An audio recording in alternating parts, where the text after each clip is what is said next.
What's up, everybody? Conor here from the Horny Goat YouTube channel, the Horny Goat Podcasting Network. It's Marvel Monday, and you know what that means. On this week's edition of the Marvel Roundtable, we take a look at our continuation through Marvel's MCU Phase 2 as we break down one of the most widely popular Marvel movies ever made in MCU history. Some even rank it as number one. It's Captain America, the Winter Soldier. But does this movie still hold up, or are there still some interesting little plot loops and plot holes and just all sorts of calamity? You're a spy. You're a spy. No, you're a spy. We'll break it down on this week's edition of the Marvel Roundtable.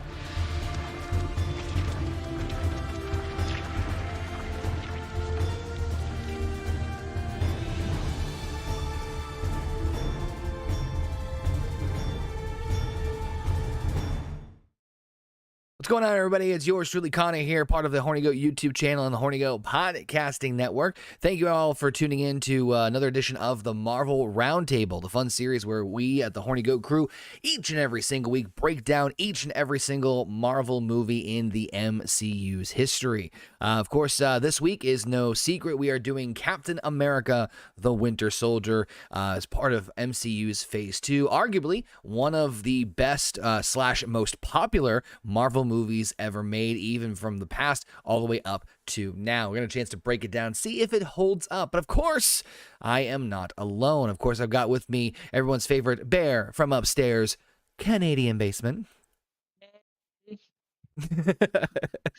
What the hell was that? I don't know. That was. Please do that more often. No. And of course, the power couple of the Horny Goat. We got Heather and JP. What's up, guys? Can you hear it? Dealing with a temper tantrum because she didn't want to get out of JP's chair. Man. It's Iron okay. Fist. It's all I right. hated this movie, by the way. You Well, hated it. we came to expect. I come to expect. No, I hated. I really hated this fucking movie. I'm gonna take a guess at your reasons why, and I'm not gonna say the obvious, but we'll get down to the expectations of the movie and our thoughts of it. There's a lot to break down in this one. Of course, we'll love to hear what everybody has to say in the chat as well as we power through this. Of course, we got Cody and of course Alpha joining us in the chat. And there's also a poll too, thumbs up or thumbs down. Always love to hear your opinions on it, guys and gals. In the chat, of course, you can also listen to us on your favorite podcasting platform. We're on, of course, Anchor, Apple, Google, Spotify, iHeartRadio, and pretty much everywhere else you can get your earbuds tingling to our favorite podcast. And make sure you also check out, of course, No Bucks Given. But That's a bit wild. what's that? Your earbuds tingling. Listen, sometimes the radio stuff just kind of like the announcement stuff just kind of like I there's no filter, man. It just fucking whatever pops into my head first, you know. I'm tingling all right. Yeah. But so we're gonna get to obviously this movie's a lot, and there's I made the joke, it's like Oprah, you're a spy, no, you're a spy, you're a spy, you're a spy, everybody's a fucking spy. Spoilers. But we're gonna talk about, of course, the movie in depth, but just in a real, of course, like the usual take. What did you guys think of the movie, just generally speaking? Obviously, we heard JP's opinion of the movie without going into specific detail. But Heather, what'd you think of this movie, just generally speaking? It was all right. I mean, typical Marvel movie formula: hero saves the day. Yeah. It takes out literally fucking almost all of Washington D.C. But it's semantics. Yeah. Semantics. Basement, what about you? I mean, like I said, general thoughts before we get into this. I liked it. I liked it when I first saw it. I liked it the second time I saw it. I thought there's reasons, and I'll get into them later why I liked it. But yeah, I pretty much stayed around the same place from when I first saw it. So yeah. So, obviously, I'm a little biased because Captain America is my favorite Avenger in the MCU, and I'll be honest with you, this movie's kind of the reason why. I can understand that. Yeah, and it's not the first one. The first one, as we talked about before, which you guys can of course listen to. Go back and listen to the Captain America First Avenger. Was kind of weak in many areas, but for me personally, This one just blew it out of the water as far as the plot and everything and all that stuff, which we'll get into in just a second. But before we do, it's always the fun of getting into a little bit of the pre-production, getting an understanding of how this all came about. So in April 2011, this was, of course, released. This movie was released in 2014. Before Captain America: The First Avenger was released in theaters, screenwriters Christopher Marcus and Stephen McFeely announced that Marvel already hired the duo to do the film's sequel. In September of 2011, Chris Evans said that the sequel might not be released until 2014. Obviously. But in January 2012, Neil McDough, who played Dum Duggan, I can't believe that's an actual fucking name, in the first movie mentioned that Duggan. Yep. I know, it's like, come on now. Mentioned that a sequel would likely be filmed after the completion of Thor: The Dark World, which would likely have been before the end of 2012. So, of course, by March of 2012, Marvel whittled down possible directors for the sequels to 3 candidates. Of course, the last ones being the Russo brothers. Walt Disney announced the planned release of the sequel on April 4th, 2014. Disney said the second installment would pick up where the Avengers leaves off as Steve Rogers continues his affiliation with Nick Fury and S.H.I.E.L.D. and struggles to embrace his role in the modern world. Marcus later elaborates, I think S.H.I.E.L.D. is in water, Rogers is swimming in. It's definitely a Captain America movie. It's the first movie about the U.S. Army, and then it's a movie about S.H.I.E.L.D. You'll learn about S.H.I.E.L.D., and you'll learn about where it came from, where it's going, etc., and so forth. So not really too much in terms of the pre-production, just get kind of like, hey, we're doing this. Ta-da! But I also know, and this is, of course, we try to keep all the movies contained within their own element, but obviously I think this was one of the movies that really cemented the Russo brothers, because as we know, the Russo brothers go on to direct, I believe it's the last 2 Avengers movie. I know it's definitely Endgame, but I think they did Infinity War as well. And a lot of people say that this was a big reason why, because of their, success with this particular movie, which can't really blame them on that one. This movie actually, and we'll get into it. It actually feels and looks. I know you said it's a typical superhero movie. That's the kind of the formula, but it feels and looks more aligned with where they go. It actually, to me, like there's a lot of things they do better than any of the previous Marvel movies in terms of how the movie is made. Yeah. That carries forward. Especially like when I was watching this, I'm like, man, the fight choreography and the cinematography is so much better in this movie than it has been even in the last Avengers movie. There's a lot. I'm going to be gushing about this movie. I'm not gonna sugarcoat this. I'm going to be very biased up front and be like, I am a whore for this movie because it's just that good in my opinion. But we're going to get into all that, and let's break it down, I guess, in the very beginning of this. So apparently, and I didn't know this because I should have probably put this together, but for those of you who don't know, as far as the Marvel movies themselves, they're supposed to take place relatively in real time, meaning the year that they were released. So this takes place 2 years after the Avengers. Retired parachuteman Sam Williams is jogging around the Tidal Basin in Washington, D.C. Catching up with him very quickly is, of course, Steve Rogers. On your left, on your left, on your... I fucking giggled at this part where he fucking keeps passing him at every turn, and it's just like, yeah, I heard you, and then it's like, don't you say it, don't you fucking say it, and just sees him winded at the end. Of course, Steve completes multiple laps over him. We find out that, of course, Sam is a war veteran and knows that, of course, Captain America is Captain America, and he was like, say, hey man, it's kind of crazy that you've getting used to all these different things and whatnot. I love how he recommends him to listen to Marvin Gaye's Trouble Man soundtrack to get caught up on the last few decades. And personally, I just thought it really funny. If you pause the list, Star Wars is on there, and I'm like, man, he's gonna fucking freak out when he starts to see Mace Windu. I didn't even think about that. Yeah, I'm like, I remember seeing disco on it. Steve adds to the list of calling things like Star Wars, Star Trek, Rocky. Steve gets, of course, a text telling him to stand by the curb in front of the Capitol. Car pulls up, and it's, of course, none other than Natasha Romanoff, aka Black Widow. She greets the 2 men, and Steve hops in the car. I actually really like this opening. It's very simple, and knowing that, obviously, again, trying not to foreshadow too much, how Sam's going to be not only a pivotal role in the entire fucking Marvel franchise, but more specifically this movie, I thought it was a great little opener.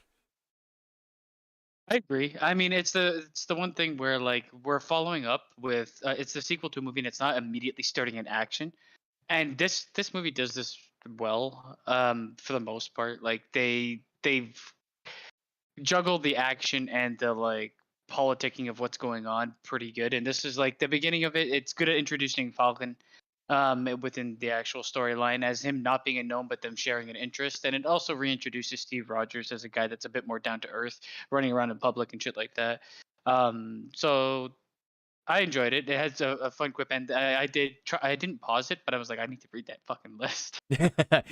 I did look over the list. I'm like, oh, there's some interesting things there. But yeah, what'd you think of the opening part here? The opening was definitely where it needed to go with how he was reacclimating himself into present day life. I mean, him trying to catch up with everything that had happened since he had been frozen, and then trying to catch up to, after that point, to where he is now. Yep. I'm glad they didn't wash over that shit either, because that would have been terrible. If all of a sudden he was like fine using computers and on the internet and everything was good. He kind of gets that way towards the end of this movie, which is kind of bad. But like, I mean, he's like, I've been looking at the internet. I read the internet every day. Like, that's kind of.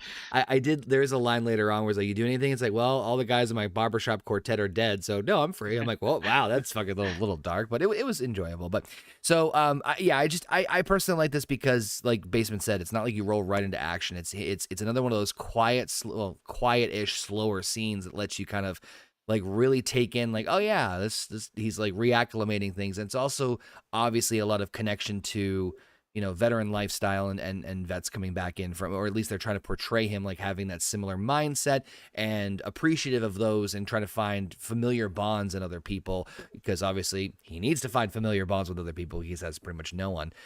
They use Falcon as that specifically because he's more relatable than Captain America. The Captain America is supernatural, basically. But, on your left. And obviously, he's like, yeah, I used to be a fucking. He doesn't really say pilot, but you know, I used to be. I went to two tours, lost somebody there, and whatever. Right. So, and that's what I personally appreciated, was trying to quote unquote humanize him in the sense of like him being more relatable to like other vets and everything like that. At least trying to be. Of course, that cuts right into, and by the way, fun little fact, obviously the on your left thing is going to be a joke, not just a reference, not just in this movie, but a shit ton of the other Captain America-esque franchises and stuff in the future. So just keep your eyes open for that one. As we see, the duo joins other S.H.I.E.L.D. agents almost instantly in a mission, but led by Brock Rumlow, as they fly over the Indian Ocean. A S.H.I.E.L.D. vessel, the Lumerian Star, has been taken over by pirates led by George Batroc. Now, Batroc is, of course, a character, Batroc the Leaper, which is one of Captain America's greatest enemies, or relatively known enemies, but in this one, he's just kind of basically a French pirate. They're holding hostages, including Agent... Also an MMA fighter. Yeah, we'll get there. They're holding hostages, including Agent Jasper Sitwell, which we have seen here and there, most notably in the first Thor movie. He was over I hate this guy's face. He reminds me of fucking... no, what the fuck, the turtle name? The turtle name? The turtle. The cartoon turtle. Oh, Phil Burton. No, what? No, from Rocco. No, okay, I was thinking of something different. No, the actual like fucking staple cartoon turtle. Oh, I have no. I can't think of the name then. Come on, guys. I'm gonna find it. This sounds like a strictly Canadian thing. It's not. Yeah, seriously. It's fucking turtle. I thought. Heather, did you get the Filbert reference? I mean, I hope I'm not the only one to look. Filbert reference, yes. Yeah, because he wears glasses and shit. Welcome to the Marvel Roundtable, folks, where things instantly do get fucking off the rails here. Well, while Basement looks that up, of course, they're holding hostages, including Agent Jasper Sitwell. Steve in his Captain America outfit, which honestly, out of all the outfits he's worn so far, the night one is my favorite because it's still like red, white, and blue, but it's like extreme black. Like it's in like stealth dark. Extreme.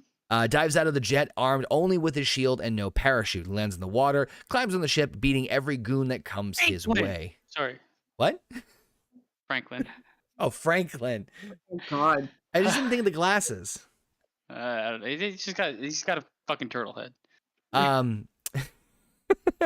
Of course, Natasha and the other agents drop down to assist him. The agents then defeat the pirates and rescue the hostages, while Batroc tries to run and is caught by Captain America. They fight on the deck of the ship, with Batroc quickly getting back up on his feet when Cap manages to take him down. "I thought you were more than just a shield," he says smugly. Steve removes his mask and replies, "Let's find out." Continues the fight and knocks Batroc out fucking cold, good with his shield. Of course, Steve then finds Natalia extracting files from the ship's computer using a shield flash drive. When Steve calls her out, she tells him she'd be given a different mission by Nick Fury. She pulls the flash drive out, but of course, moments before, pirates run past and throw a grenade at the two. Steve grabs Natasha and jumps through a window before it explodes, saying, could have jeopardized this entire mission. She goes, "Okay, that one's on me." He goes, "Yeah, no kidding." So this whole thing, really enjoyed, and this is kind of the overall theme about like the action in this one. It's kind of like a spy-esque secret, super agent or secret agent kind of movie versus a, like we just said at the beginning, a standard superhero movie. I don't know about you personally. I thought the scene of like Captain America just taking everybody out was awesome. Also fucking hilarious to see him just fucking yeet people off the fucking side of the ship. A lot of those people died immediately on impact. Basically. I had questions about his and throughout this movie, I have questions to like power scaling for him. I don't really understand. I know there's a lot of that in this. If he kicks somebody, they go flying 50 feet and get destroyed. And then he punching people, and it's like, I guess they're still alive and okay. So I don't really know exactly. That's my biggest gripe about this movie with exactly what are the limits and the expectations of his power. But other than that, it was fun to see him kick everybody's ass and fucking use the shield doing it. This is the beginning of why I think this movie actually took a step forward with the choreography. A lot of the fights are easier to follow. Yes. And though they still chop them up like Marvel movies do, they don't chop them to fucking pieces where I don't even know what the fuck's going on. Till the end gets absolutely fucking just like everyone's exploding. But we'll get there. Yeah. But it was a cool scene. And it was nice to see the fucking Canadian MMA fighter get his ass beat. I mean, Heather, what'd you think of the opening scene on the ship on the Lumerian Star? I mean, I thought the action, like Basement said, I thought for some reason the action just felt, and I think maybe it's right, like better pacing or like just better choreographed. It is a bit better pacing, but it's also the fact you will be careful. Sit. I'm sitting. Don't worry. I'm going to be okay. You gonna fall. Sure. You're yelling at her to move for 20 minutes. That's perfectly choreographed. It's perfectly choreographed, but this is also one of the first Marvel movies that makes you feel that S.H.I.E.L.D. isn't actually telling certain key people everything. Yes. Yeah. It paints them in a very dubious light later on, which is good. It's the beginning of the overall theme of this movie, and which ultimately go ahead. It works so well with this character. I know you said at the beginning, and we've talked before, Connor, about him being your favorite, and we compared him to Superman. This is the difference. Yes. You create a complex storyline and you insert a character with morals. You don't create a simple character and then don't have a storyline that makes his journey complex. So that's the big difference between Captain America and Superman as depicted on main screen. And I think screen. And I don't want to get too far all over the place but with the way this movie is, just to kind of piggyback off of that, the reason personally that I'm not really big a fan of Superman as much as I am Captain is because obviously Superman's fucking over. I mean, we joke about overpowered, and you just mentioned OP skills just a minute ago. But right? where do you go from? Superman has some complex stories. God. Yeah, exactly. So it's here you have a man who is just, I don't need a good soldier, I need a good man, which is referring back to, of course, the first movie. And there's just so many good things I really like about this, but I don't want to get too much all over the place. He's just more relatable. We will, as people, will always relate more to the human characters than the fucking god's character.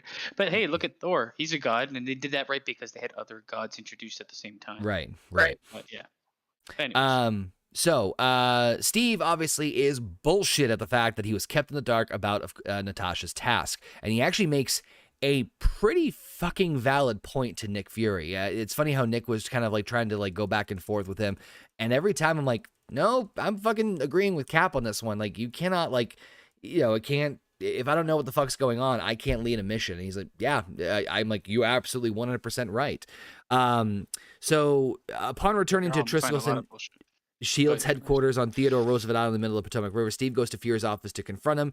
He's obviously not mollified by Fury's excuse that Steve wouldn't be comfortable if he was in the loop, considering S.H.I.E.L.D's dubious nature. Fury then reminds Steve that he can't trust anybody, even those who work closely with him. He takes Steve to an elevator down to the cavernous underground level where there are 3 helicarriers being worked on as part of Project Insight, an operation that connects helicarriers to spy satellites used to prevent any possible terrorist attack and allow them to preemptively eliminate threats to national security. In part of a response to the Chitauri invasion, Steve sees this as more as an aggressive form of protection, and Fury insists that he gets with the program. I really, really, really like this scene because it's one of those. It's kind of like what we were just talking about in terms of. I can see arguments on both sides of this. Nick Fury basically saying we need to strike before the threat is real, and obviously Cap saying you put a gun to everyone's head and calling it freedom is not the same thing. It's such good dialogue, and it's just a great tension between the two of them that just really starts to really tip the scale as far as the trust factor in this movie. And I just love this particular part because it sets up everything so well. I have a couple things to say, but Heather, you go first. It's all right. With this scene, it's definitely seeing the captain wanting to be more involved with S.H.I.E.L.D. and help it protect America as he's used to doing with World War II, but also wanting to protect the other innocent people of the world. Whereas Nick Fury is trying to do the same thing in just a more harsh way. And that creates that power struggle between them. Like, who's right, who's wrong? And is S.H.I.E.L.D. really the place that we want to put all our trust in? Right. With how things are going at the start of this movie already? Or should we follow Captain's intuition a little bit more? So it's continuing that balancing act throughout this movie. Which is key. Like you see the flaws in both of them because the actual answer is probably in between them. But Cap is too naive, and fucking Fury is a bit too far gone. Yeah. But like a couple things. I mean, they get on the elevator, and fucking Samuel L. Jackson's telling him a story about his grandpa. And it's in such detail. I'm like, I don't have any stories about my grandfather in that kind of detail. Does anybody? He'd go and he used to But it's a work the great setup, elevators to though. get dollars. Yeah, I get what but then he alludes, his dad making money but not trusting people. That's why he carried a gun, to not trusting people so much that I am going to carry a world-destroying instrument and chastise people before they're even in trouble, which is kind of like fucking Minority Report weird. The one thing I will say, this scene too, the other thing, there's a heavy amount of CGI in this movie, and it doesn't always come across as 100% great. I mean, it's almost all But CGI, you can't do a lot. You're not going to build a whole hangar bay filled with carriers, and it's going to be real. But some of them were glaringly. But most of it was not too bad. Right. I did love the dialogue, though. The dialogue was Yeah. great, and it sets the floor for why this movie changes both characters at the end. Somewhat. Agreed. Real quick, want to give some shout outs to Federico joining us in the chat, as well as Frank, the Harsh Truth Podcast. Go give him some love on his channel. Couple quick comments. Of course, Frank says this is my favorite MCU film. I love political thrillers. I'm right there with you, Frank. Real Cody says again, this one is my favorite Captain. Karen, this is my favorite Captain America movie. Better than the first one, in my opinion. Spoiler alert, Cody. Again, I'm a huge fan of Captain America, and this is definitely up there. But we'll get to the specifics in a little bit as we plow through the plot. So, Steve then visits the National Air and Space Museum to check out an exhibit dedicated to his exploits during World War II. Child recognizes him in disguise, but Steve holds a finger, asking him to keep his lid on and not point him out. Which cute little moment. I love how the kid's like, like, the fuck. I don't know how. I don't know. I wouldn't recognize him in a cap and the outfit, whatever. Cap wearing a cap. That's bad. The running joke from this movie forward. So yeah, I wouldn't recognize him. I'd recognize him as much as Batman. It's the same fucking outfit almost. I see the chin. Among the displays are mannequins with his World War II uniform and the costume of Steve's fellow Howling Commandos, and a small exhibit dedicated to Steve's childhood friend, Bucky Barnes, the only Howling Commando to have been killed in action. Steve checks out a video of his old love, Peggy Carter, in which he commemorates Steve on his actions as Captain America. He later then cuts to visiting an elderly Peggy who has been since married and has children. She is ill, and although she initially appears to recognize Steve, she slips back into a state where she believes she's seeing him again for the very first time since he was lost. Shocked to see him alive, he merely says, "I couldn't leave my best girl, not when she owes me a dance."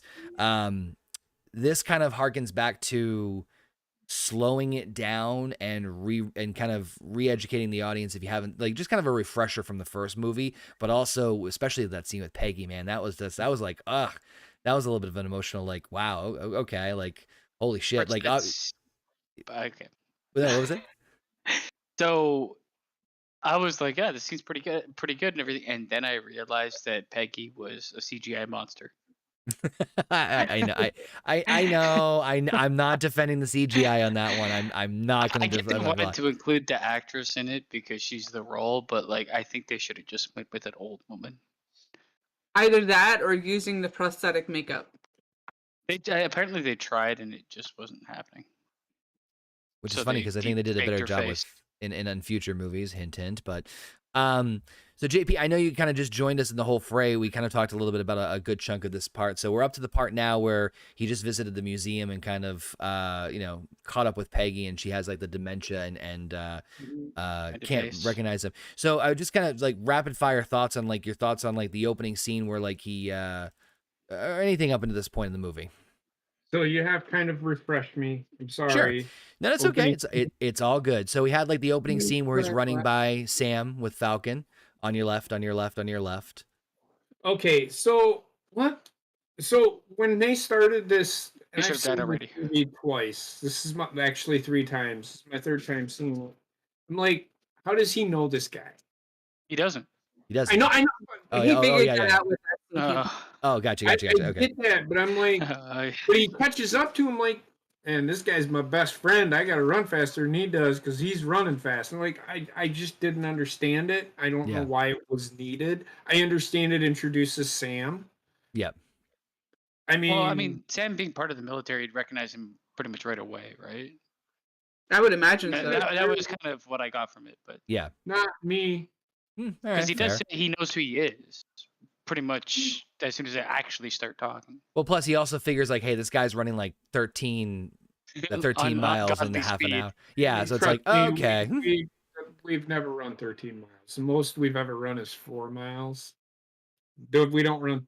No, what I'm saying is he understood. Yeah. Well, okay. Everybody runs nowadays. I mean, it's the in thing. Not me. I just not me either. Black both my eyes. I only run from my problems. It might have been the shirt. I don't know, but I was a little confused as to how he's always catching up to this guy like he knows him. I thought they knew each other, but just talking shit to some random dude. Right, he was. I mean, like, why would he talk shit to him? You know, it's like you got to run fast. Yeah. What the fuck does that even mean? And then he's like, "Oh no, that's not fair." It's like I didn't.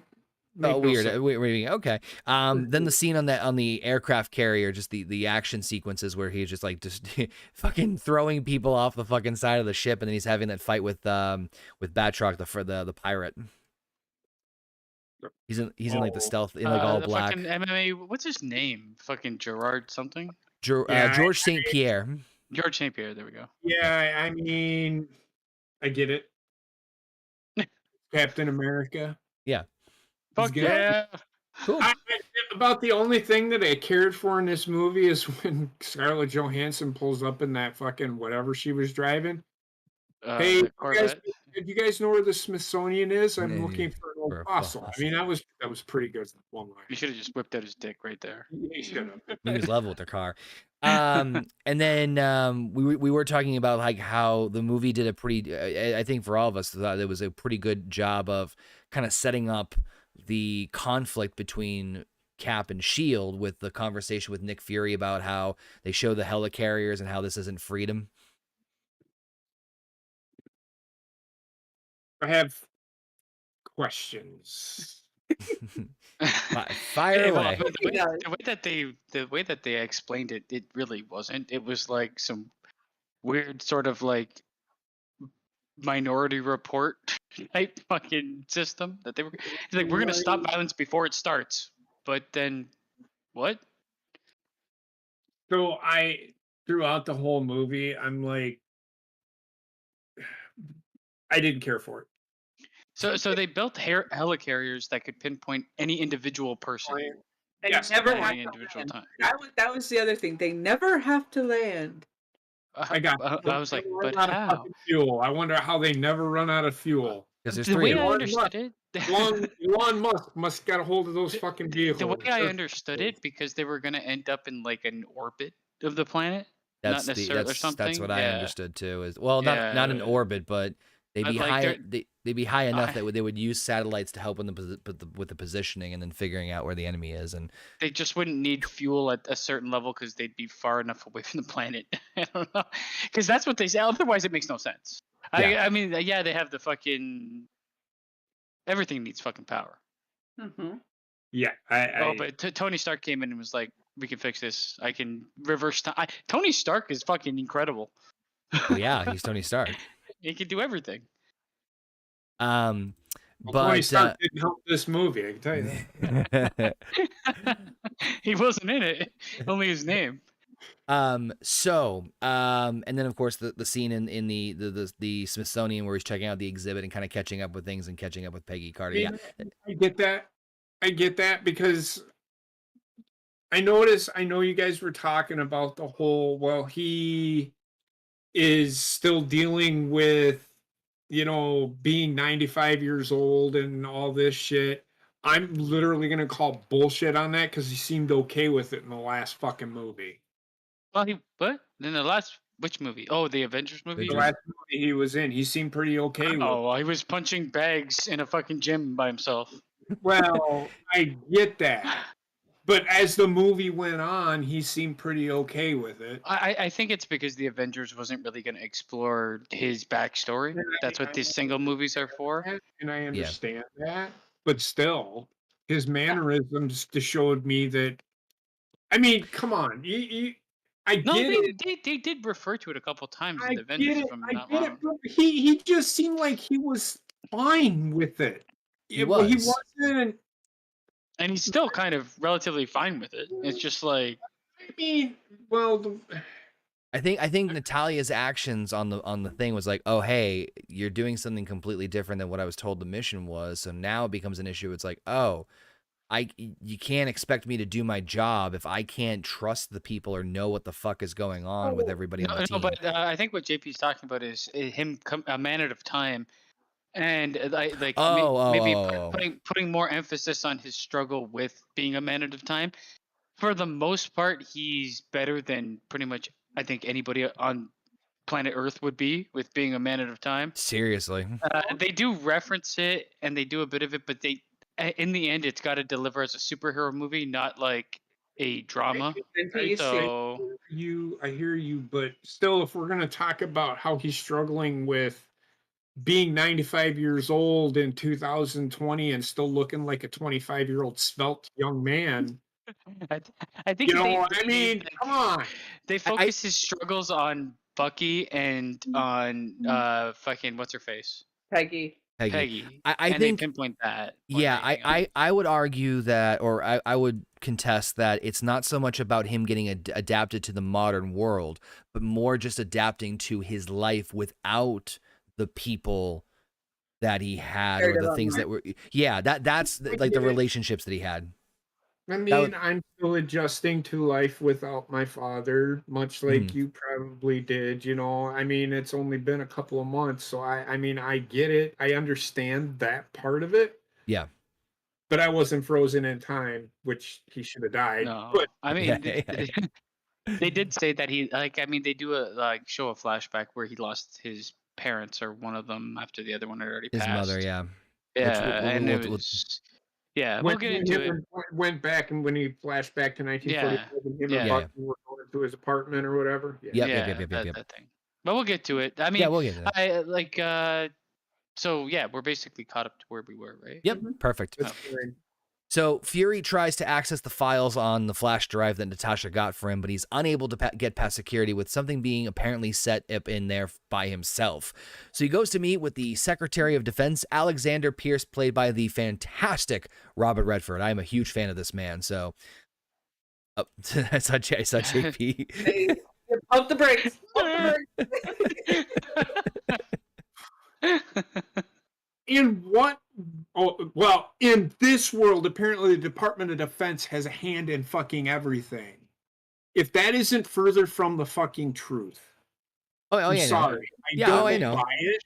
And this is another reason why I don't buy this fucking shit. Well, I think it's because after the Avengers movie and the attack that happened there, the world completely changes. It divides from our world entirely because they've got this fucking huge military facility run by S.H.I.E.L.D. in the middle of the fucking city. It's like, yeah, I don't know, man. Yeah, the fact that S.H.I.E.L.D. The one thing I will say that is very, very that I do kind of tilt my head at is the fact that S.H.I.E.L.D. headquarters is like, it's right fucking there. Now, granted, you can find the FBI headquarters, the CIA headquarters, no problem. But the way S.H.I.E.L.D. was acting and like how people don't really know S.H.I.E.L.D. very well, and it's just like, I don't know, the vibe and tone I get. Maybe it's because them when they're fucking right there. Well, that's my point. It's like Nick Fury came across to me with his introduction with S.H.I.E.L.D. that S.H.I.E.L.D. was supposed to be the covert, like the FBI's FBI. Like you didn't know anything about them. They're so fucking secret and undercover and all that. But yet here they are, right there. They have a helicarrier that can turn transparent, but they have a fucking building right where you can see it. I just went with the idea that after the attack, they had to come front and center, or they wanted to, or they became front and center because it's like, hey, yeah, we organized these people together and we were part of this, and you couldn't hide from it anymore. It was on display for the world to see, basically, right? Yeah. So I don't know. That's where I went with it, and I'll accept it. But there's a lot of things you gotta follow. Which also the end scene of this movie kind of answers that as well. Right. Yeah. So, so Robert Redford is in a meeting with the World Security Council over the matter of the hijacking of the Lemurian Star. Fury tells Pierce that he kind of feels a little weird and asks him to delay Project Insight. Pierce reluctantly says okay, but he wants Fury to have Iron Man stop by his niece's birthday party and not just a little drive-by. He has to mingle. So just kind of establishing the fact that like Pierce is, I guess, just obviously establishing the fact that Pierce is kind of on a similar level to Fury as far as a high-up person in the S.H.I.E.L.D. organization. He's the Department of Defense. He's in charge of the military. And he's essentially the advisor. I don't really know. Like, would you think that, though, JP, do you think that with the changes that would have happened military-wise after the supernatural attack on fucking New York, some of that shit would probably change too? It can't be one for the way it is now. No. At least in the MCU. Aliens fucking invaded, so. Yeah, and they also introduced superheroes, and they introduced a governing force to those superheroes known as S.H.I.E.L.D. See why Donald Trump invented Space Wars or Space Force? Space Force.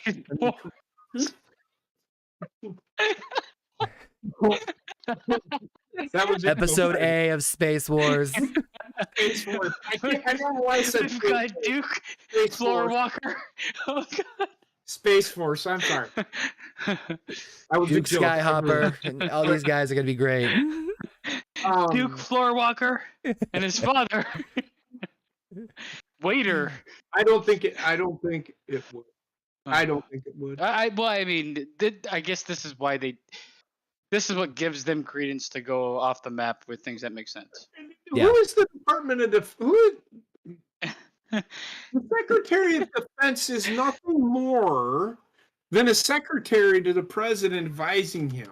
The president, see, this is the thing is, just don't know how government. What the fuck is Nick Fury?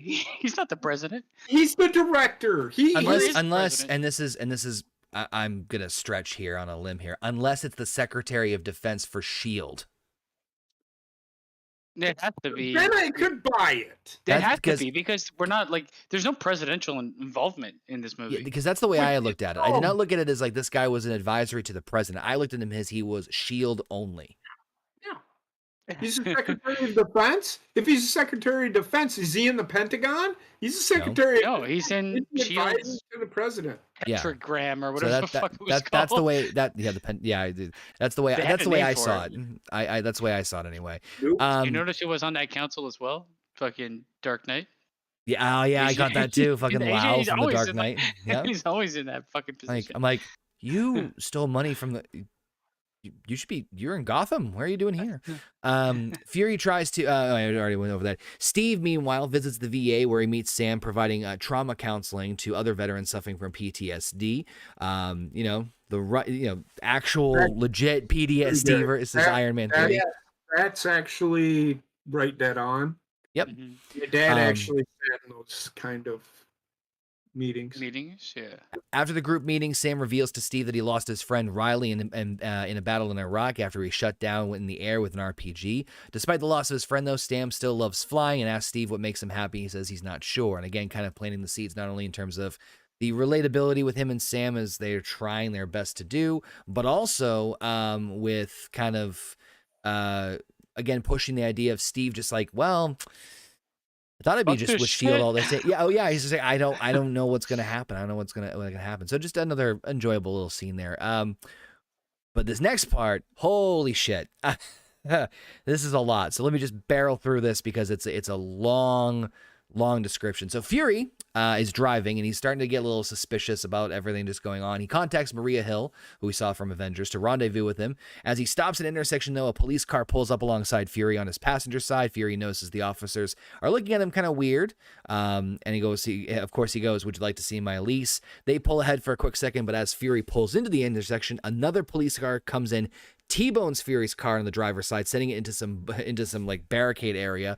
The police car then suddenly stops and backs straight into Fury's car. A third car from nowhere plows into Fury's car from behind, and several more units quickly arrive and surround him, boxing him in.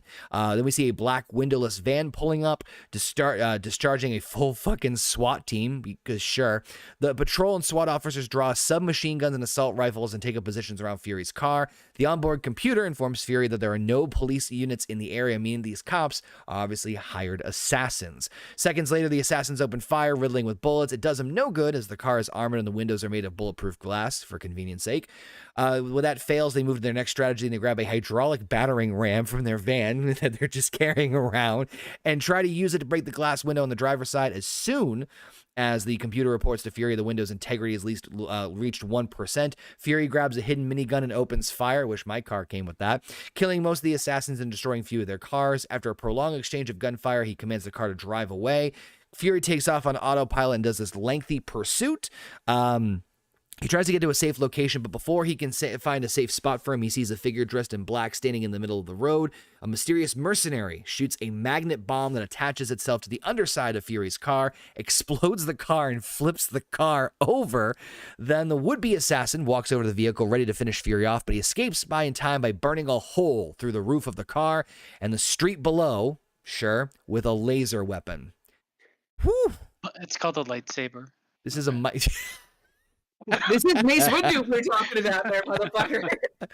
I think this is kind of a Michael Bay wet dream in this one. Well, no, there's not as many explosions. I know JP's gonna say like there should have been at least 3 or 4 instances where Nick Fury would have died in this scene. I got a lot to say. But that being said, the concussion would have killed him. The car flip. What's that? My problem is the magnet bomb. If he's able to cut through the street down to the sewer, that means there was a manhole cover right there. Why didn't the bomb attach to that instead of the car? Because science. After it got exploded. Because science. I still love the scene because of the quote unquote like the randomness of it and the surprise of like just randomly being attacked, and like the computer's like, oh, there's no police here, and it's like, well, these aren't police officers. So I mean, for the lack of a little bit of like the logic in this, I thought the action was still fucking incredible. I don't care. I still gushed over the action of this, but yeah, Fury should have been dead 4 times over. Shit on the action, but yes, Fury should have died a couple of times. Yeah. I mean, he's not a superhero, and he's not exactly. Are we sure? At this point? Okay, so I mean, He's come Mace on, Windu. Captain He used the America. Force. Did Captain America fall like 100 feet He yet? jumped out of yeah, he already did at the There's a beginning couple of of the movie. instances in this movie where he jumps pretty It's like, fucking far. Was So he wearing a parachute? No. Okay, 'cause- so he took the super soldier serum, which Yep. all it did was made him really strong, right? It didn't make his bones. It didn't make his. He still would have broken his bones, and he would have destroyed his spleen. He would have Yeah. fucking fall broke his so skull. fast. So we're gonna His have to assume that fall testicles damage would have doesn't hurt ended him. up in his fucking nose. You know, I mean, come on. I'm Captain America. Well, I mean, you can only fall so fast. So like apparently Metal falling, object he to doesn't break get hurt his from falling fall. damage. He has Yeah. got no fall damage. He used a metal. Okay, fall He damage. literally, Okay, Dungeons and Dragons. it's what happens, man. It's what happens. Originally, Falling damage. Originally, I thought this guy would die from falling in the first movie, but no, now he's immune. Dungeons and Dragons style, baby. But anyway, All I'm saying is this guy falls and doesn't break a bone. He doesn't fall; he lands. Oh, on metal. He's had no fall damage. He rolled really well. His shield cushioned his fall. yes, the metal shield cushioned his fall. Yeah, nothing can cushion your fucking bullshit. That statement should give you an idea of physics in this world. But Heather, that's not my logic problem. But anyways, Heather, you go first. Heather, your thoughts on this whole like scene with Fury in the car and nearly being killed, and apparently can lightsaber his way out of a car. Again, the magnet bomb should have stuck to the manhole cover before it stuck to the car, because the manhole covers are thicker metal and have more magnetism to them because of that. What if it wasn't a magnet bomb? What if it was just attracted to cars? I mean, I'm just reading off of a plot description. Obviously, it could be not a magnet bomb and just like traced to his car, but I think that's the literally smallest logic gap in this entire fucking movie. But you know, Yeah. And in the scene. I mean, how badly injured he was after he finally cut himself out of the car, he never would have made it to Steve's apartment. Yep. Yeah. He's got a Wolverine level healing. Don't worry. Yeah. We'll see later. Like they just quit looking for him too. Well, with all of that going on, and they were what, in New York City or Washington? Washington D.C. Oh, so here's that going on, boom, boom, boom, boom, boom, boom, boom, boom, boom, going on. You think the real police aren't going to fucking hear all that going on? I mean, so many plot holes, man. I mean, there's my biggest problem with this scene starts at the very beginning of the scene. He knows something fucked up is going on, and he's just driving alone. This guy is like the main guy in S.H.I.E.L.D. just driving along alone. Where's everybody else? Why doesn't he have escorts, or doesn't he have like at least one other person in the fucking car? Well, But maybe no, he's like, I'm just gonna was ride. recovering from his broken spleen that he fucking. He drives, and then all of a sudden, like his fucking like his onboard computer is also like, I guess, made by Marvel's comedy company. Does anything work? Yeah, the air conditioning. It's like, why is it called a propulsion system when it's just the car accelerating? I love the fact that it detected a fracture. How in God's name did that? He is the car. Right. So there's a couple really weird parts. The one thing I will say I do like this scene because it finally gives him something. Yeah. Samuel Jackson has never had a scene that I cared about in these movies outside of like his talking points. So good point. Yeah, that's a good point. It's nice to see an action scene with him. And it's shot pretty well. And the action moves pretty well. And a lot of it's fucking practical. So they destroyed a lot of cars. I will say every single fucking vehicle in New York on that day was a Chevrolet. Even the bus was a Chevy, man. Even the bus was a Chevy. I'm like, holy shit. But yeah, it was a fun scene. And I mean, for me, like him cutting through the earth, what the fuck, man? After everything that I saw in that scene, and for them having like a battering ram, the whole thing was planned, right? So that would make sense for them to bring that shit. Yeah. And they know the capabilities of S.H.I.E.L.D. because they are S.H.I.E.L.D. So Yeah. Well, they're Hydra, but You know what I mean. Spoilers, damn it! No, I'm gonna Oh God! We're gonna get there. So like kind of Heather was alluding to, Steve goes back to his apartment to, of course, find his pretty neighbor going to do laundry. He offers to let her use the machine, but she says she just spent a lot of time in the disease ward and doesn't want to get any sickness to Steve. But of course, she tells him he left his stereo on. Steve hears music and cautiously enters his house. Gotta say, honestly, smart move by Steve. Grabbing his shield for protection. She did tell him. Oh, that's true, too. He finds an injured Fury sitting on the couch. Out loud, Fury says his wife kicked him out, but of course he shows Steve through text messages on his phone that anybody could be listening. But before he can say anything else, Fury is shot 3 times. This is kind of one thing I'm a little... just pin that in. Don't worry, he's fine. Got into 18 car accidents before this, broken femurs. Steve looks out the window for the shooter. Fury hands him the flash drive and tells him not to trust anybody. Sharon comes in, armed with a gun, and tends to Fury. Steve then runs out after the sniper, so the neighbors reveal to be an actual S.H.I.E.L.D. agent out to overlook Steve. Steve runs after the sniper. Steve smashes through the walls to catch up with the assassin outside. I don't know about you, I fucking laughed my ass off of him like barreling through all these fucking buildings. He throws the shield at him, but the sniper catches it with one swift move in his left hand and throws it back at Steve. Steve then catches the shield and shoved back a bit and looks up, only to find the assassin has disappeared. Yeah, I laughed my ass off of Steve running through the fucking buildings because he's like bouncing off the fucking wall and then he's tripping over every... I just thought that was fucking funny, but yeah, Fury got shot. How did he make it back there? That's no way he would have made it back there. When we get to later on in the movie, well, shortly after this, hearing all the injuries he's gotten, what they're trying to fix, and that he's fine. Scene, it's just a flesh wound. Did he crawl? He went through the sewers. He swam through the sewers. He swam through the sewers. He got that other fucking turtle-looking motherfucker to help him. Filbert. Did he say severed spinal cord? Because if he said severed spinal cord, what's he able to walk? No, he gets. He says like this is later, but I think it's like semi-severed or something happens. So whatever. It doesn't make any sense. Let's just be real. It really doesn't. But this so he has all the injuries that should have happened in Captain America when he fell that 100 feet. But yes, no, that's okay. He had fucking no fall damage. Right. It's the Vita race. The answer is always the Vita race. So as soon as she saw his attractive fucking neighbor, exactly. Yeah, I kind of, you kind of agent 100%. She's there to spy on him and keep him out of trouble in his daily life. Let me do your dirty laundry. We're nice enough to throw in the fact that she's attractive. Right. You gotta spice up his life. Right. Natasha meets up with Steve at the hospital where they watch the doctors operating. Hold on. Before we yeah. There's this one scene here, and the immediate thing I thought of, remember when we watched Brock Lesnar do the shooting star press? And just he goes, and he just fucking ejaculates into the air. This is what I thought with Captain America the first time he jumped through the window. He had a running start of 2 feet and launched 50 feet across. He just Brock Lesnar right across that motherfucker. There's one where he rounds a corner, but he's going too fast that he kind of uses the shield and bounces off there, and he's just all discombobulated. I don't know why that was the funniest fucking thing to me. It's like you put on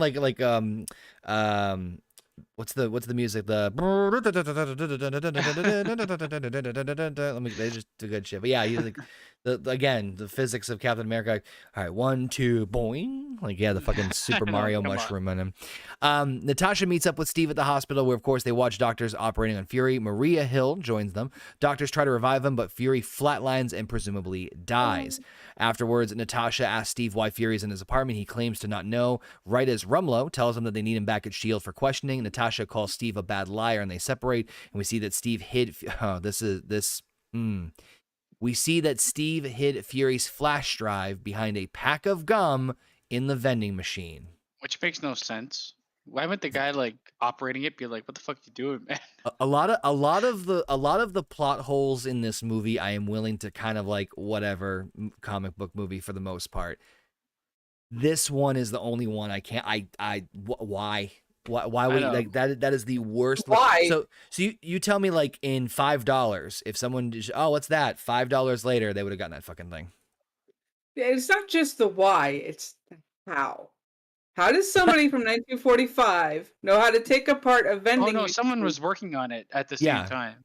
Okay. But like, why would they not be like, "What the fuck are you doing, man?" Excuse me. I guess they also wouldn't give a shit. I wouldn't care if I was working on that machine. If fucking throw dicks in it, I don't give a But fuck. it's like right in the open. It's like I don't know. Like you have S.H.I.E.L.D. who like fucking has eyes everywhere, and yet they can't find that the flash drive is in the fucking vending machine. You can't take photos in the hospital. It's illegal. Yeah, okay. Hey, well, they tell you not to. S.H.I.E.L.D's fucking launching air carriers with fucking nukes on them, for God's sakes, and you're telling me Listen, that it's that's the biggest. rules, okay? Yeah, sure. So Steve is brought back in to speak with Pierce. This is also another scene I really like. He also asked Steve why Fury was in his apartment, hoping to find clues on who killed him. They suspect that Batroc from earlier, after he found the previous night in a safe house. But Pierce insinuates that Fury hired the pirates to infiltrate the ship so that he could acquire classified information, and then was killed after the deal went wrong. Steve, of course, denies this claim thoroughly. Pierce asks him again why Fury was there. Steve only says that Fury told him not to trust anybody. I like this because it obviously, again, setting the stage for like, trust and everything like that in this issue. But it's one of those things where Pierce basically says, something along the lines of like protection, order, overwatching everything. And sometimes in order to secure the world you have to tear down and start new. This solidifies him as the bad guy. It's that one scene where he's like, I'm evil. Yeah, like neon sign, neon sign, but still great dialogue. Still good scene. Yeah. I'm a huge fan of Robert Redford, and so when I saw him in this, I'm like, oh, fucking win. Yeah, it's a good casting. And of course, here comes JP's favorite scene. Steve hops on the elevator, accompanied by Rumlow and a few members of the strike team, as the elevator starts down. Each other. Steve senses that he's walked into a trap as Rumlow and his men have their hands on their guns. At the first stop, a couple men's suits get on. Steve notices one of them is sweating profusely. Then at the next stop, a couple of burly guys get on and take up in front of him, blocking him in.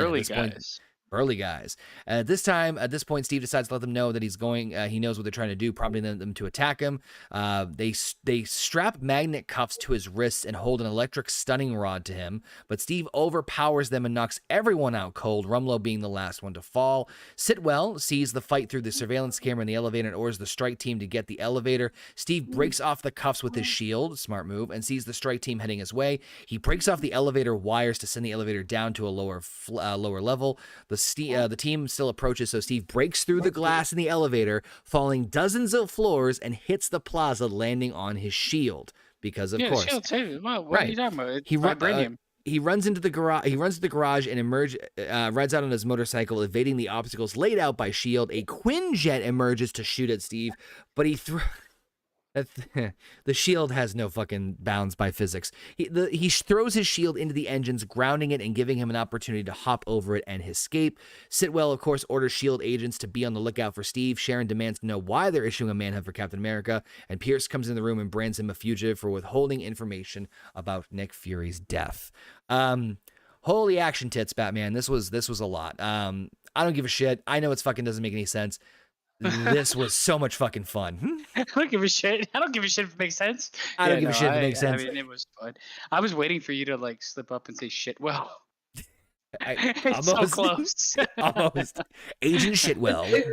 This actually was one of JP's favorite one-liners, because as Captain's looking around, realizing he's trapped, he sits there and says, "Before we get started, does anybody want to get off?" Yep. That was pretty good. Then he goes on to kick everyone's ass and destroy a fucking aircraft. Okay, so this kind of goes back to what Baseman says about like the power scaling. Like, I can somewhat understand him beating the shit out of all the guys in the elevator. I mean, that's kind of tough. The magnets, the magnet stuff too. I did appreciate that it shows him like struggling with it, so it's not like it's not like But then, but I also got to applaud his intellect by trying to like cut the wires on the elevator to try and get him like to get him like free. But of course, the elevator scene was just like badass. Should have at least a fractured skull. I like the elevator scene. It's just the fall thing. I just don't understand. It's not like, I mean, nothing is consistent with how they portray what he can and cannot do. Yep. Which is unfortunate. That's the biggest knock on this movie for me. But But I mean, taking down a fucking taking down a Quinjet. I mean, Jesus. I will say, fell 1 trillion feet. I will say that, like, okay, but like we all know that S.H.I.E.L.D. does not obey the fucking laws of physics at this point. It just doesn't, and it doesn't in the comics. It doesn't in this movie ever. And we'll get more into that in future movies. But it's just that's also a running thing too. With like the S.H.I.E.L.D. just doesn't obey the laws of physics. But either way, I mean, again, I don't give a shit. I still fucking love this scene. Just of Captain America just riding off and just like, fuck you, S.H.I.E.L.D. I mean, I enjoyed, like, nothing is, for me, this movie, yeah, it's fucked up in what I can and cannot believe, but other than that, it's enjoyable. I mean, Heather, what'd you think? This was one of the scenes that I felt actually made the most sense, because they're trying. This is Hydra trying to infiltrate even deeper by capturing Captain and getting him out of the way. And what better way to do it than trap him in an elevator? Well, the story part of it made sense, just like yes, the physics, the actual of it, action of it happening, not quite. It gets a bit like, just wait. It gets a bit like that. The ending for every Marvel movie is like, did you think it was ridiculous beforehand? basically. So at this point, Steve goes back to the hospital to try to retrieve the flash drive from the vending machine, but it's gone. The end. Good night, everybody. No, Natasha appears chewing some gum, making it clear she's found it first. Steve pushes her into a room and demands to know what she knows about the mysterious assassin. She and intelligence agency only know the assassin as the Winter Soldier, and it explains a story where he nearly killed her on a mission in Iran, during which the target which she was assigned to protect was killed, and he reportedly been responsible for over 200 assassinations over the past 50 years, which is why he's referred to as a ghost story. But they decide to use the flash drive to find out what they can on the Winter Soldier's whereabouts. Pierce, meanwhile, meets with the World Security Council members, defending Fury as a martyr, though they believe he was killed to try to cover up his own illegal dealings. Of course, they all decided to opt in to reactivate Project Insight. So Steve and Natalya go to a mall disguised as a civilian couple. They take the flash drive to an Apple store and pop it into a MacBook Pro to find a signal coming from Wheaton, New Jersey. Natasha tells Steve that they have 9 minutes or less before S.H.I.E.L.D. agents find them. On the way out, the duo sports Rumlow and his men searching the place. Of course, Natasha pulls Steve in for a kiss on the escalator to draw attention away from themselves, since public displays of affection make people uncomfortable. The ruse works and Rumlow doesn't spot them. I still thought they would have been caught, but I mean, again, if a kid can recognize Captain America in his fucking civilian gear, but God knows that these fucking top agent shields of nope. We're looking for a 6'2" jacked man and a redhead, 6 redhead with also jacked, I guess. It's like, oh well, can't look at that. Yeah. I mean, the one thing I'll say about this entire scene is, I actually think Captain America and fucking Black Widow have much better on-screen chemistry than Mark Ruffalo. I did want to. I was going to bring that up, but I'll let Heather go first. Yeah.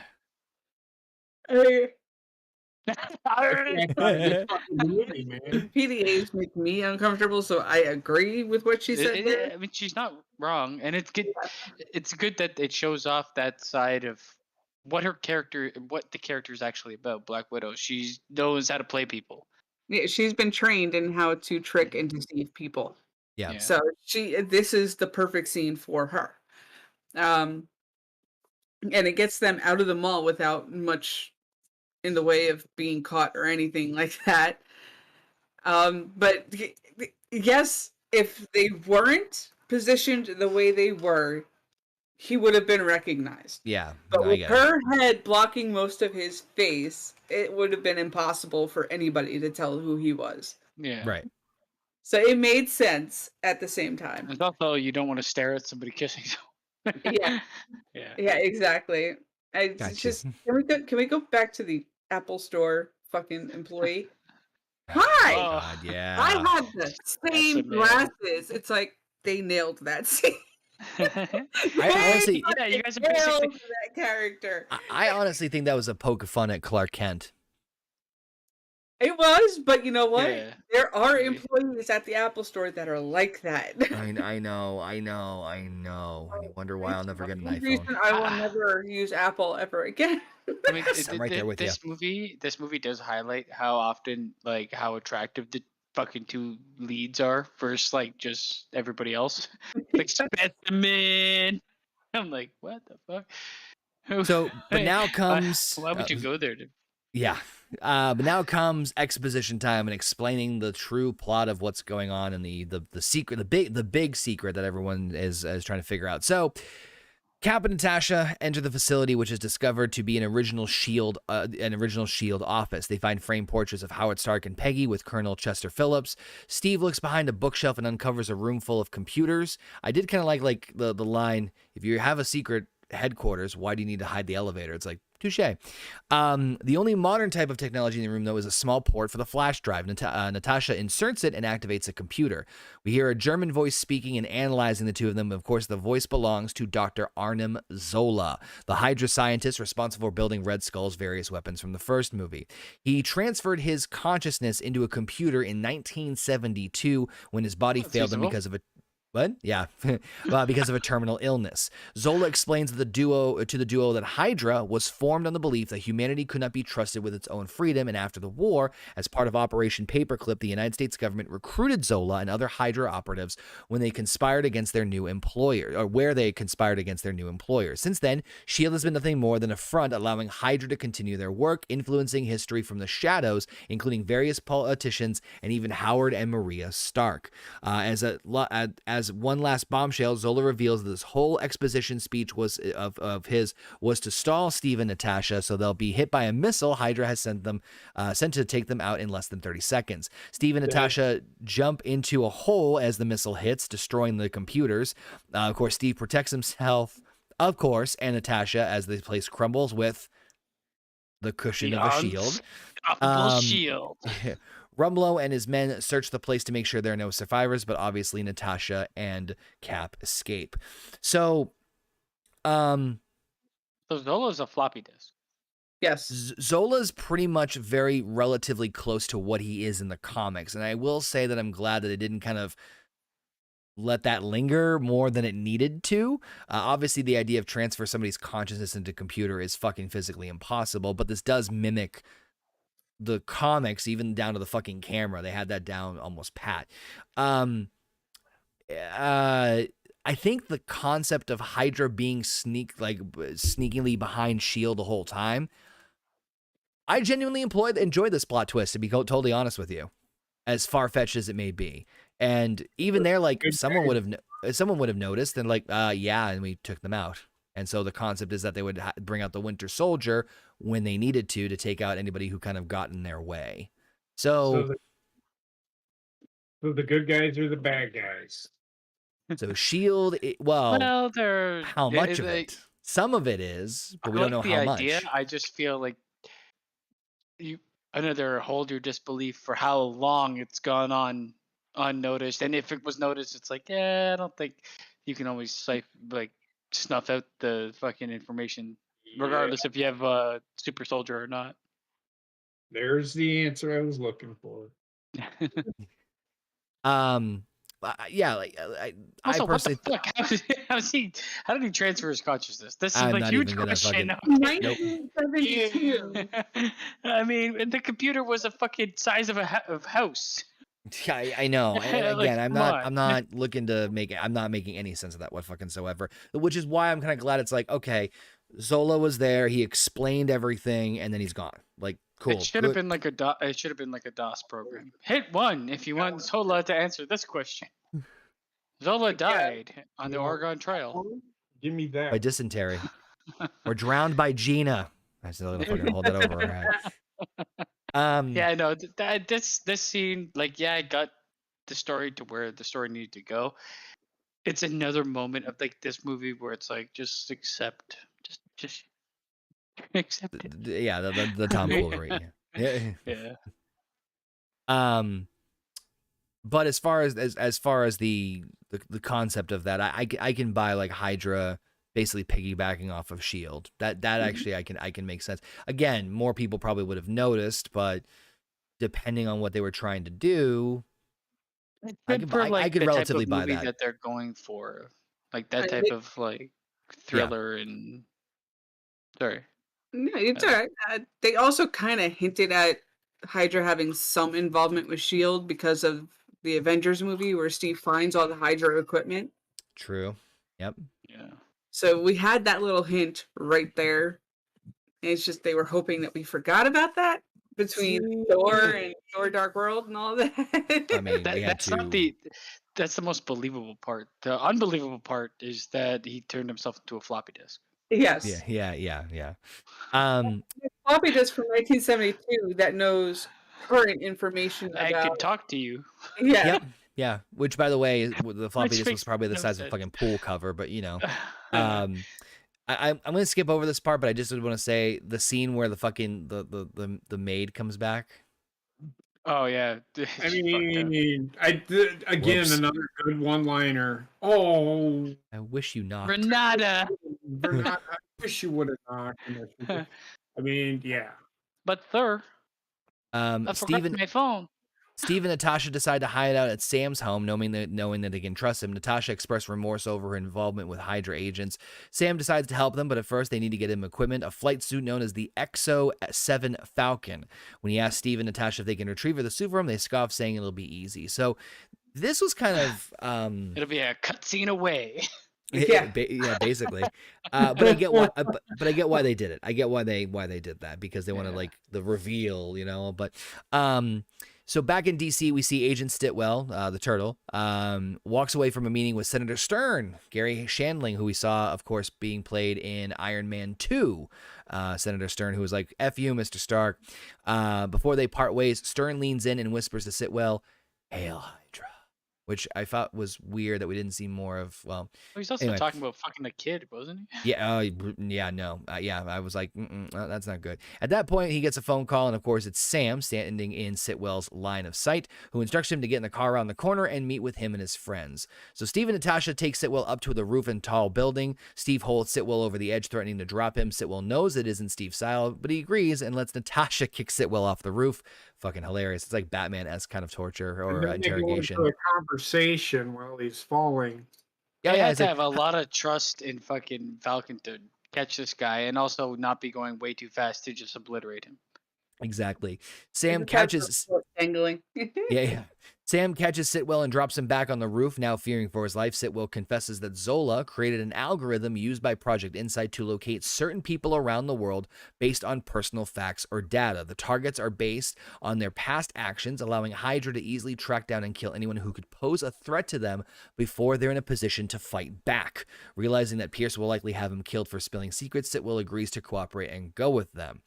So, okay. Couple things to note on this. An algorithm that can determine whether or not you're a threat. Well, this is my favorite moment. They start talking about algorithm. Employ the algorithm. It's like, what? Yeah. This goes on throughout this movie from this point onwards. It's The inevitable algorithm that's going to kill everybody. Yep. So, I have a headache. It looks like the headache spreading. They had the exact same. I love math and I love the computer science kinds of things. Algorithm. I did actually went to school for computer science. And you can't create a fucking algorithm. You can. So that algorithm's gonna make a fucking mistake. Oh, clear. And all it's duh. gonna take is one number. Some point the algorithm's going to make a mistake. But of course, the other part that was very interesting was the name drop when he said, "How could we not?" People who could be posing a threat, so and so, Bruce Banner, Stephen Strange. We got a Stephen Strange little name drop there for reasons unknown. Honestly, really, reasons unknown. We don't know. It's strange. The algorithm thing is kind of Heather got it. It's tricky because on one hand, if you're saying like, oh, we can determine who an enemy is based upon their past actions, because they're saying they can read everything like a digital footprint, I can buy somewhat of that part in terms of like, okay, that seems terrible. Well, I'm not saying it's great. I'm not saying it won't make mistakes, but this guy has to be absolute. This like he never made a mistake in his life. Like Sheldon Cooper type of algorithm. There's just no fucking way. Well, you have to understand too, it's based off of Hydra's calculations, right? So it's not like, oh, if this They don't guy even care. has like the smallest inkling that they could be a threat, we could take him They're out early. basically Nazis. They are. So I mean, anybody would be a threat if they don't agree with what Hydra wants. So, they're a threat. That's the So whole just point. shoot everybody. That's the So point. they're the terrible. algorithm- That's what they do. That's what they want to do. This is stupid.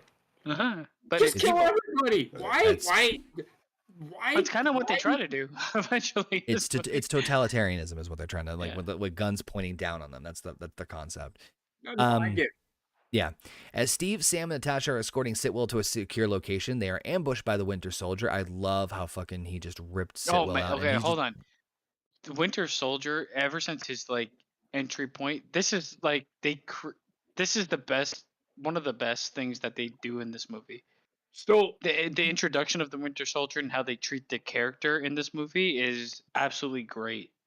And you don't see it very often in Marvel movies where the villain is treated with that much care. Mm-hmm. I'm going to say they didn't show I him feel like enough. they're casting a The spell on me. movie was about the Winter Soldier, but they didn't show him enough for me to give a shit about the Winter Soldier. No, that was it's like the Jaws thing. I cared more about the Winter Soldier in Civil War than I did in this. Well, you were fucking- supposed to though, because that movie is actually Yeah, more that. about the Winter Soldier. even though that movie was bad too, but Oh, you bad boy. I didn't like it. I don't like anything Captain America. Captain America is such a look at him. Looks like a fucking clown. No, man. Well, So in look, some movies he does. I don't think they gave him the movie's The Winter Soldier. Do more with the guy. Don't show him in 3 fucking scenes. I felt like that actually aided the movie. I kind of agree with Baseman that one only because They were trying to write him as a ghost assassin, a person who leaves nothing behind to be discovered as who he right is. from the way Because of his Natasha described him is that like, brainwashing and oh, shit. you have this guy who killed 200, he's responsible for 200 assassinations in 50 years. That's fucking physically impossible. So it's more like a legend. And then when you see like very bits and pieces of this character until this big scene here where you really get to know him, then you see him a whole lot more, and then obviously building up to the climax. But we'll get to there.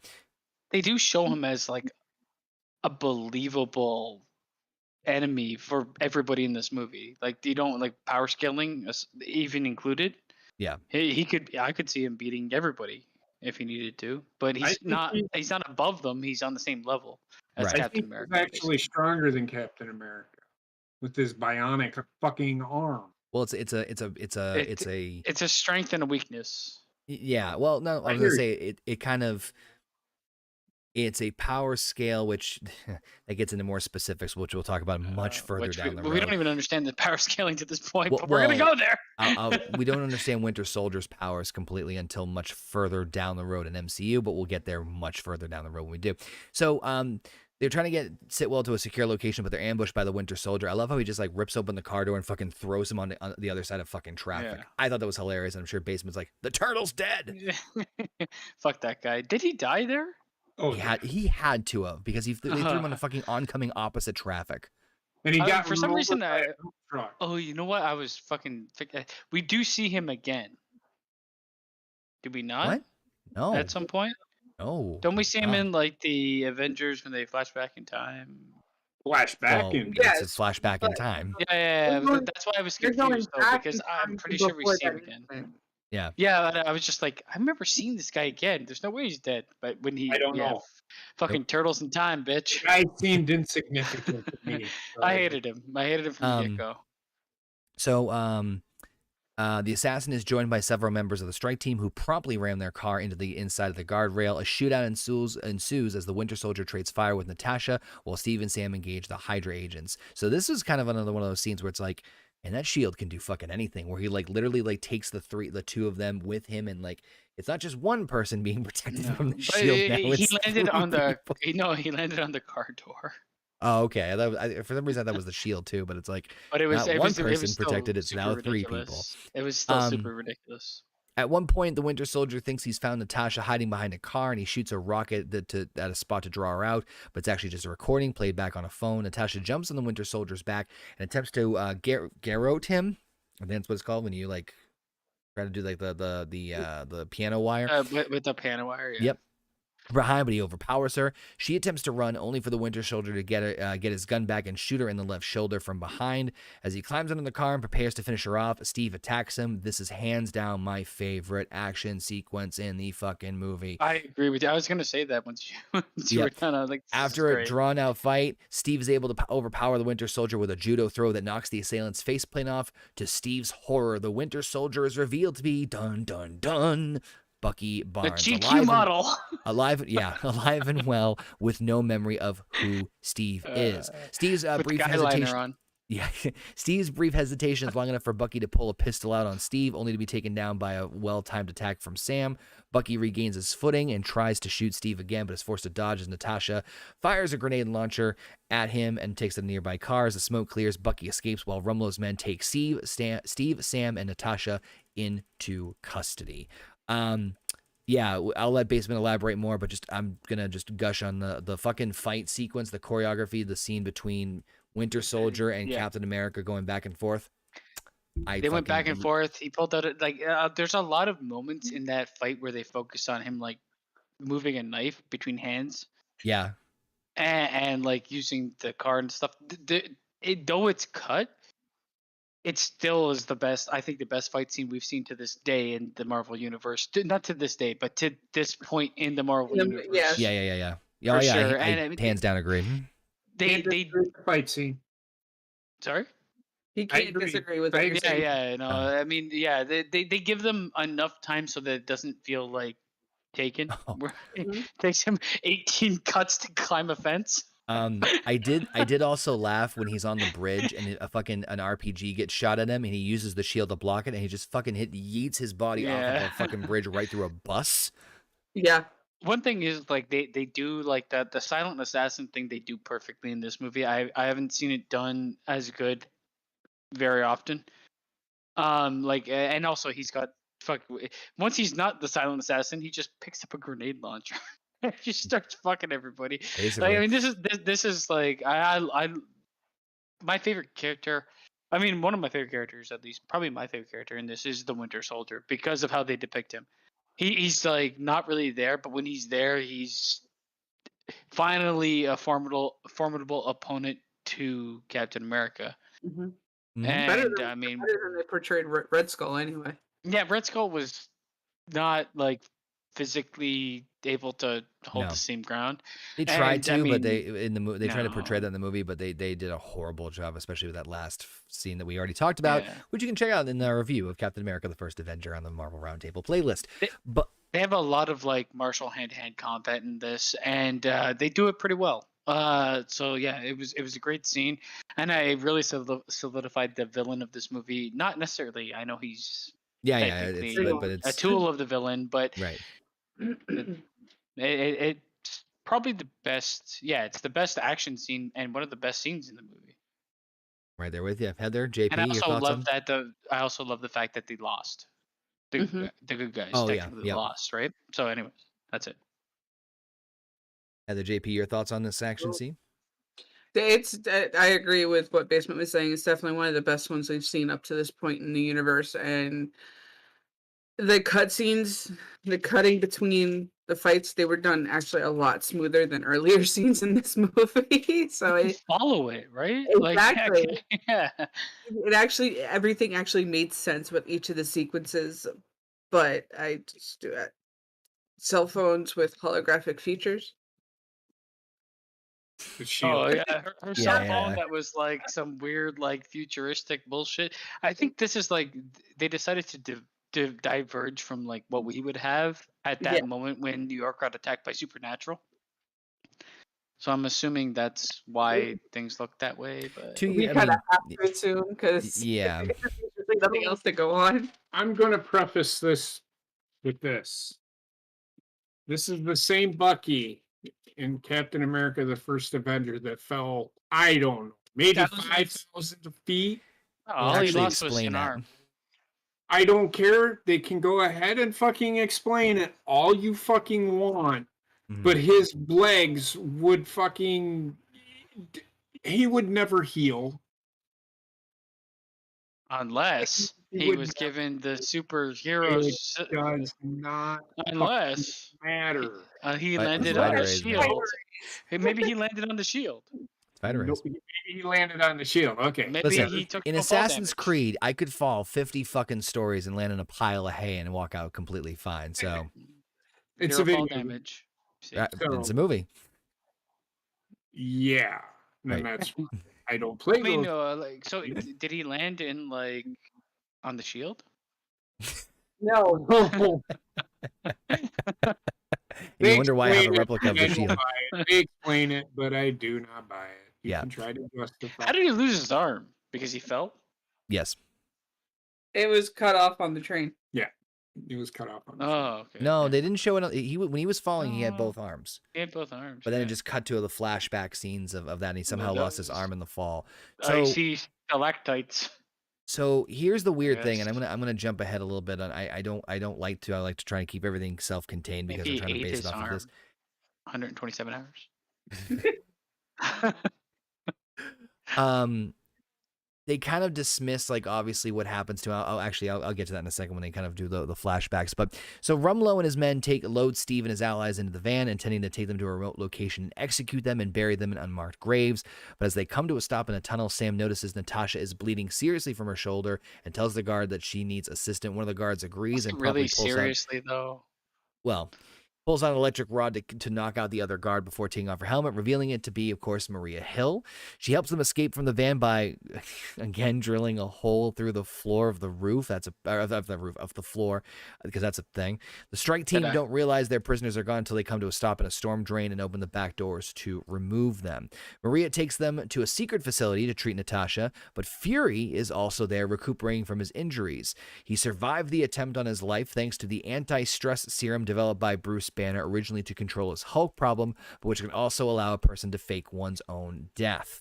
When he and Natasha are moved to a little more rested, they gather with the other heroes to formulate a strategy. They don't have much time. Project Insight's set to launch within hours, and at that point, there are 3 helicarriers which will form a triangle and lock sights on their targets around the globe. The people who will be targeted run the gamut between very minor and very serious threats to Hydra. Fury takes out 3 chips that they will use to override the helicarrier systems, and he turns control over to Steve to give orders. I'm confused. Yeah, so how did he shots?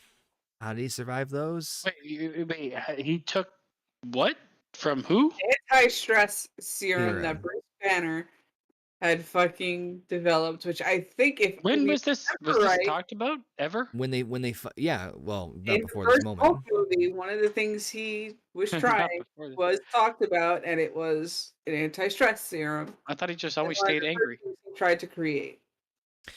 So in the Incredible Hulk movie, they kind of alluded that he was they were showcasing that he was trying different things, and so what Fury is saying was that he was taking a serum that Banner developed to slow his heart rate down, because he figured if he gets angry, That's then not a he can- serum. That's just a fucking Right. drug. Tomato. Okay, but that I would mean- not save you from Death? getting shot That's twice in my the point. torso. Yeah. Yeah. Like, the whole like Nick Fury thing, I was like, oh my god, they had the balls to kill Nick Fury, and then Nick Fury comes back. It's like, no. Like, what did they do? They staged? Did they stage his death with the doctors? Like, what was Yes. that? I don't Yeah. understand that. This motherfucker had a perforated liver, a fucking severed spine. His spine was in 18 Fucking he was pieces. shot 3 times. Like, come on, man. And did he Yeah, have I a punctured know. spleen too? He had a punctured Yeah. spleen too. He had a collapsed lung. He's dead. He should have been dead. No, he's Those fine. injuries- He took the stress serum. Yeah, that kept him He alive. should have been That dead. kept him alive. Oh He my should have god. been dead. He should have been dead from the fucking damage his car took. And the movements he had to make No, to he's get to fine. Steve's apartment. I That right think he was, there, like, superhuman. Dead. Yeah, But like also like the amount of effort to be like, if I ever get into, like he had to have come to a point where he was like, if I ever get into a place where I'm on the brink of death, but you can save me, make it look like I'm dead. And that's the precautions he took. So okay, I guess. The way he explains it is it's hard to listen to somebody when they're dead, which it makes sense. And given what their situation was at the moment, it makes sense for him to fake his own death and move him away, but not in this fashion. Especially since the Winter Soldier is the one who was supposedly the one that shot him 3 fucking times and then I also got have away. to say, like, any time that they've shown that like square cut out with the fucking laser pointer, I'm like, I automatically think of like how you're getting down in that, because all the sides are like burned and look like they would fucking like molten lava. Are you like just diving Not in? only that, like the timing it would have taken, like, you know, like, Yeah. okay, it's not instantaneous. It's like fucking Minecraft, but you know, anyway. Well, between that, the timing and the noise it would make. I don't know. I Just, don't know. but I mean, anyway. this like when I first watched this movie, this is the one thing I really disliked, was the fact that Nick Fury was still alive. Because come on, there's I mean, no especially fucking where like we no don't really way. need him after this. And you're also gonna play this movie up as him being like a pivoting point for especially like Black Widow being like invested in this storyline. Yeah, it's a little like the Nick Fury thing. I'm kind of on the fence about, because on one hand, it was Oh, and don't wait. 1 minute later, he's gonna be walking in with his arm in a sling. yeah. On one hand, like it for me personally, on one hand, it's like, okay, another plot twist for the good guys, sure, because there's not enough plot twists in this movie as it is. But on the other hand, it's like I felt it's like a little unnecessary. It's too much. It's just too much. Yeah, It is. there's already enough going on here. But within a bank, we see the Hydra agents work to fix Bucky's arm, which took damage during the fight with Steve. He has brief flashbacks to his old life, from his fall off the train to when Zola and his henchmen from Hydra found him. His left arm was amputated and replaced with a bionic metal arm. When he began to freak out, Zola had him sedated and later put on ice, only ever thawed out whenever Hydra needed him to assassinate someone. Pierce comes in, praising Bucky's work and asking him to come back to do it again. Bucky asks about Steve, claiming to know him. Realizing that Bucky might be getting his memories back, Pierce orders that the agents get him back to his original killing mindset. So he's brainwashed. My question to you, though. Yes. How is this the only moment in time where he's ever experienced like a moment of clarity? His whole life was Steve Rogers? No, I'm pretty sure there was other more important things in his life that would have probably triggered something at some point. The only thing we know is that he's frozen out. He's frozen and then thawed out every time they need him for a mission. So unless the mission involves something that would trigger a memory.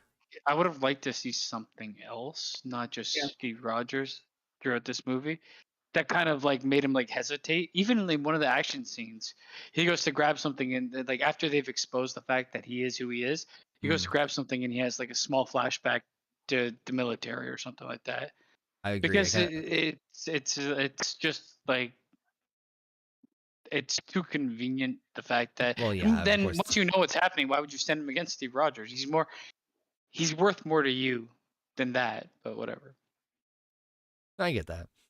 But I did appreciate the little flashback to kind of put the pieces together, even though at this point we already fucking know what the deal is. Steve is, of course, standing on a bridge reminiscing about his time spent with Bucky, and flashback shows Bucky with Steve after the funeral of Steve's mother, like we were talking about before. Bucky offers to let Steve stay with his family, and all they have to do is shine Bucky's shoes. Sam comes over, prepared to join Steve in the fight. Steve tells him to suit up before going to the Captain America exhibit to get his old World War II uniform. And, of course, here's our favorite Stan Lee cameo. The elderly security guard, played by Stan Lee, sees the suit missing and comments he's going to be so fucking fired for this. Yep. Why the fuck does he need that suit? What does that fucking suit do? What does that suit do for him? Absolutely fucking nothing. Makes him identify. Minor protection. He is. Why in the fuck does he need the suit? Why in the fuck did he have to go get the suit? Minor protection. I'm just, huh? Because they need to minor sell toys, protection. Man. Yeah. And maybe Bucky would recognize him. That's true. Maybe Couldn't he just paint his naked body?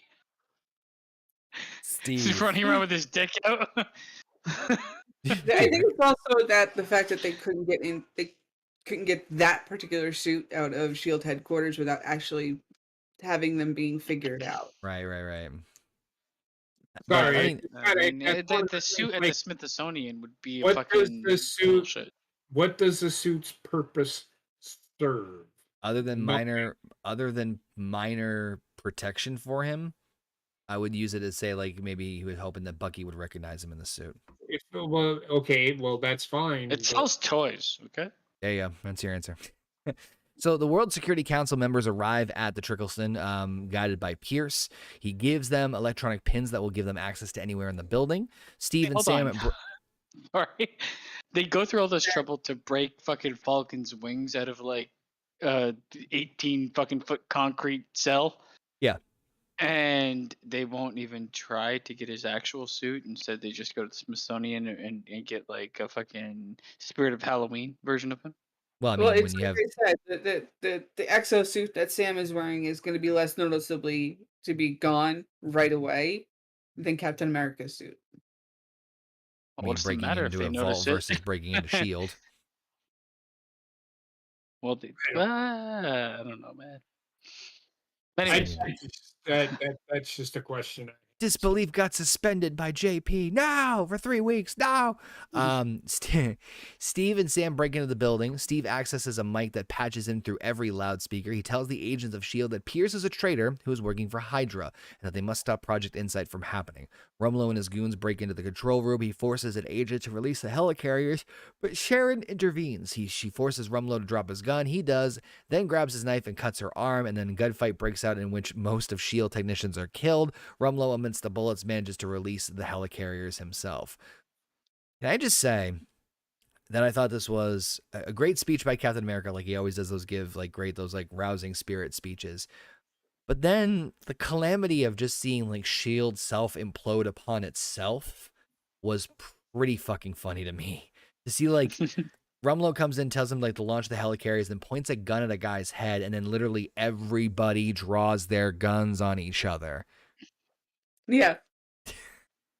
I just thought that was really funny. It's like, let the silliness ensue, huh? Yeah, seriously. Well, as soon as he's like, half of them are Hydra, it's like, okay. Mexican standoff for everybody. Yeah, but this is also another movie that employs the thing that from Thor Dark World. Thor! Where they're talking about the plan or he's doing the speech, but there's also actions happening during that speech at the same time. Yeah. So it's not like you're just listening to him talk. True. Right. That is my favorite part of that. Yeah. That is my favorite part of that because you're getting the action started while he is speaking. Oh yeah. Then all fucking hell breaks loose. Mm-hmm. Steve and Sam make their way to the helicarriers as the Hydra agents shoot at them. Steve gets the first chip into one helicarrier while Sam flies around trying to provide cover. He manages to get heat-seeking missiles that was aimed at him to hit the helicarrier to give him entrance. I thought that was pretty clever, allowing him to place the second chip in there. Hill, meanwhile, monitors their progress while fighting off Hydra agents to kill it. There's a lot of instances where they should be dead in this one. He should 1,000% be dead. Who, Falcon? Yeah. Oh yeah. I mean, he's just a regular guy. Explosives going off near him, left, right, and center. Yeah, that's not explosives. Don't only work when they hit you. Yeah. All the shrapnel that explodes from them as well. I mean, just the energy coming out from it. Don't get me started. There's one scene where I'm like, there's no way when he falls out of the building. But Pierce tries to convince the World Security Council members to join him in support of Project Insight, making it sound like a peaceful effort to subdue potential attacks around the world. He hands Councilman a glass of champagne, but of course he refuses to join him and tosses the glass. Pierce pulls out a gun and aims it at him. Excuse me, but Councilwoman Holly kicks Singh away and takes down the other Hydra goons in the room before taking the gun. It turns out to be Natasha, who took Holly's place using special technology that allows her to perfectly mimic a person's face. I want that fight. Why don't they use that all the fucking time? Well, right? They can do it later. Yeah, but it's Marvel, like I would use it in every situation. I mean, all the time. It's a great stealth technique. Her backup comes when Fury steps out of the helicopter to Pierce's surprise. Knowing Pierce probably changed the retinal scan, Fury removes his eye patch to reveal his scarred left eye also has a retinal scan, which enabled him to override Project Insight along with Pierce, as they are the only two agents of the highest degree needed for that. Pierce sets off the pins that that he gave the council members, which burns deeply into each member's sternum. He threatens to set off Natasha's, forcing her to walk out with him, but Natasha activates it herself, burning herself, but not as badly as the others were burned. Of course, this gives Fury the opening to shoot Pierce twice, killing him, but his last words being, "Hail Hydra." Now, something else that it was not mentioned in this as far as just generally speaking is that one thing while Natasha and Fury are in control is Natasha actually uploads all of S.H.I.E.L.D's secrets to the internet. So everything in their secret database that was going on is now public knowledge. Whoops. No, not whoops. I mean, that was no, I know it's not a whoops, but that was their purpose. because with exposing S.H.I.E.L.D, they're also exposing Hydra at this point at the same time. So it kind of had to be done to get more knowledge on this and get more eyes directed towards Pierce and his goons. Total And anybody, transparency. yeah, and anybody else, any higher ups within Hydra that might be hiding in the shadows yet. Yep. I did like that. Obviously, we'll get more of this when we get into future movies, but it did kind of like when Pierce is like, "You sure you want your history, Romanoff, shown to the world?" And she's like, well, "How about you?" And then uploads right at the end, and it's trending. So just a little fun little insight to see how things are going to get going. Bucky is set loose, killing off all S.H.I.E.L.D. agents and trying to aid Steve and trying to aid Steve and Sam in taking down the last helicarrier. He rips off Sam's wings and throws him off the helicarrier. Should be dead. The Hydra agents begin to lock onto their targets with over 700,000 and counting. Sam manages to get his parachute out, leaving him grounded, but he runs back into the main building to fight Rumlow.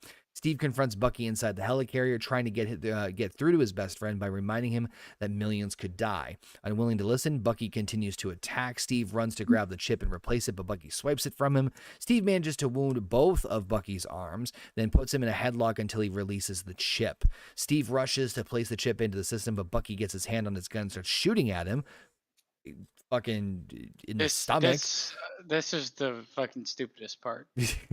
Despite the injuries, Steve still succeeds in installing the chip, calling Hill to override the helicarriers. The targets go offline to the surprise and dumbfounded of the Hydra agents. With the systems overridden, Hill has helicarriers open fire on each other. One helicarrier crashes into a dam beneath the building. The second crashes through the building, catching Rumlow in the process. Sam runs like hell out of the window as Natasha and Fury fly their chopper in time to catch him. Oh, that is also fucking stupid.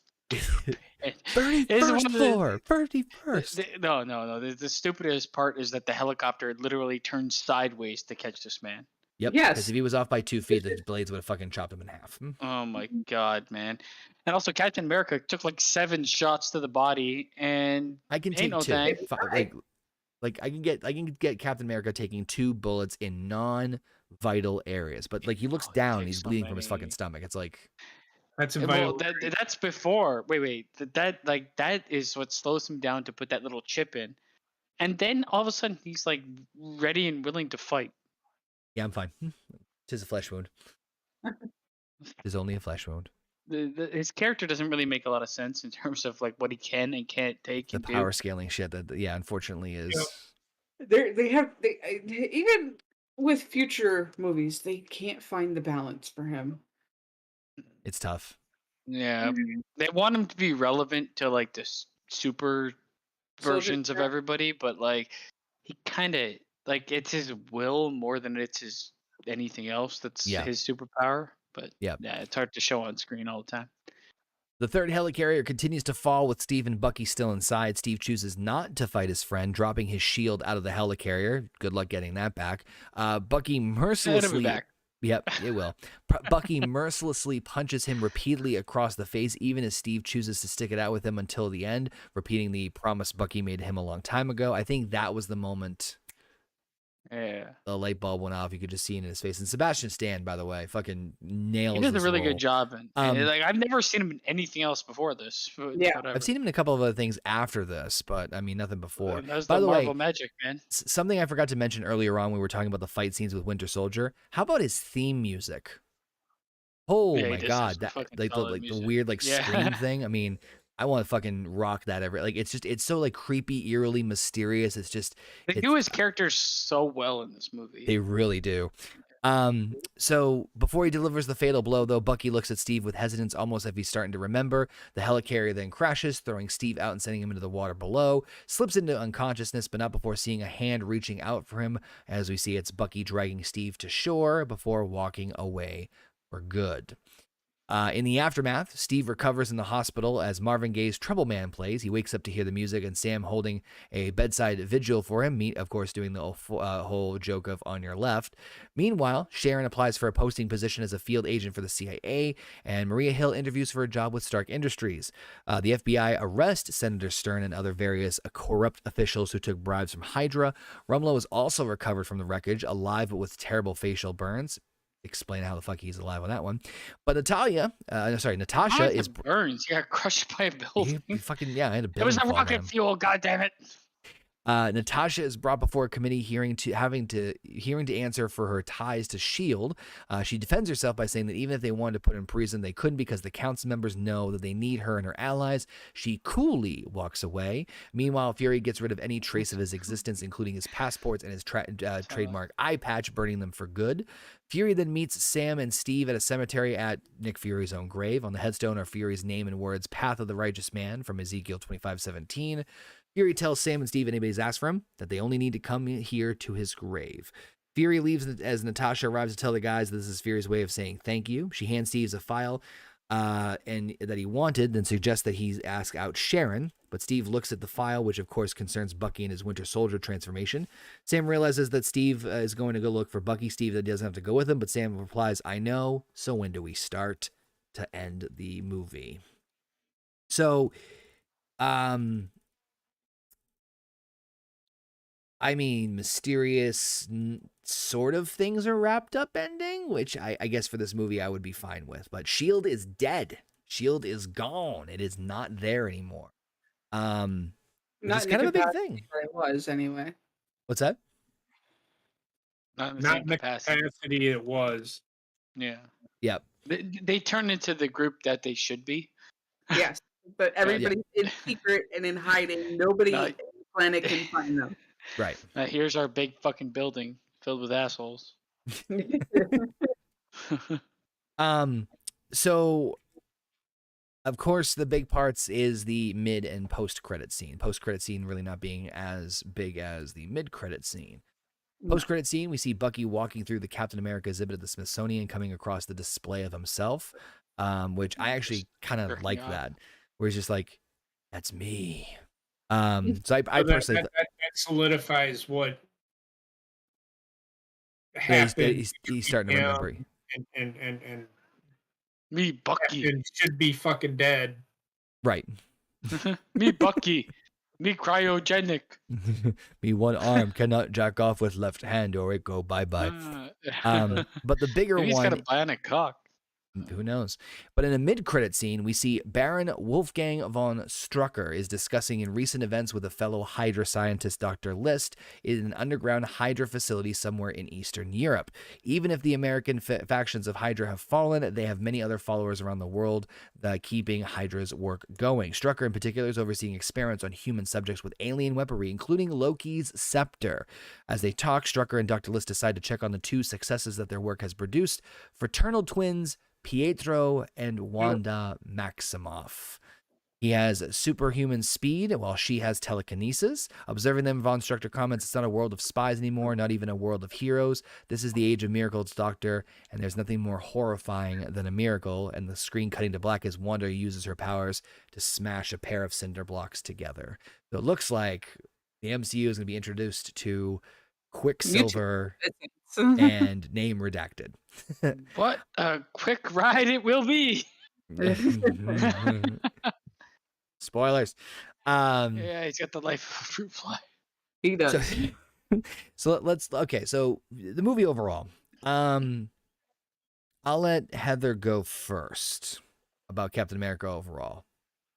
Winter Soldier. Overall, it's a movie I can watch, but I'm not going to thoroughly enjoy it as much as I thoroughly enjoy Thor. No, that's fair. But with the two scenes, it's just major hints towards another movie, and it's like, are we finally getting X-Men brought into the actual MCU universe and not just under the Marvel title? I remember people losing their shit when this hit the Yes. movies. So yeah. Because I was a huge X-Men fan. Same. Yeah. Da-da-da-da-da. Best theme song ever. No fucking Yes. hands down. This is so good. But with Natasha walking off at the end of the hearing and basically saying, "You can arrest me, but then who's gonna save your fucking ass when the aliens come back?" CIA, FBI. It's just, yeah, sure, give that line to her instead of having Nick Fury back in there, who everybody should know by now is still alive. Yeah. It's really should have been his line. It should have been. He should have been the one to close the movie. Yeah. But yeah. I wanted to comment something too real quick before I give Basement's thoughts on it too. We were talking a little earlier about like the chemistry with Natasha and Steve. I agree that I thought they were going to go in a more romantic direction with those two, and I'm half and half on glad they did, glad they didn't.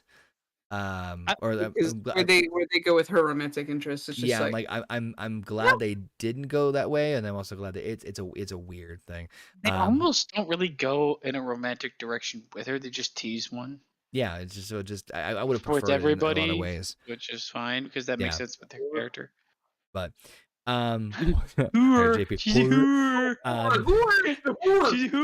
JP, I'd love to get your feedback on the movie overall. I know you said you weren't a fan of it. I was not. Again. All right.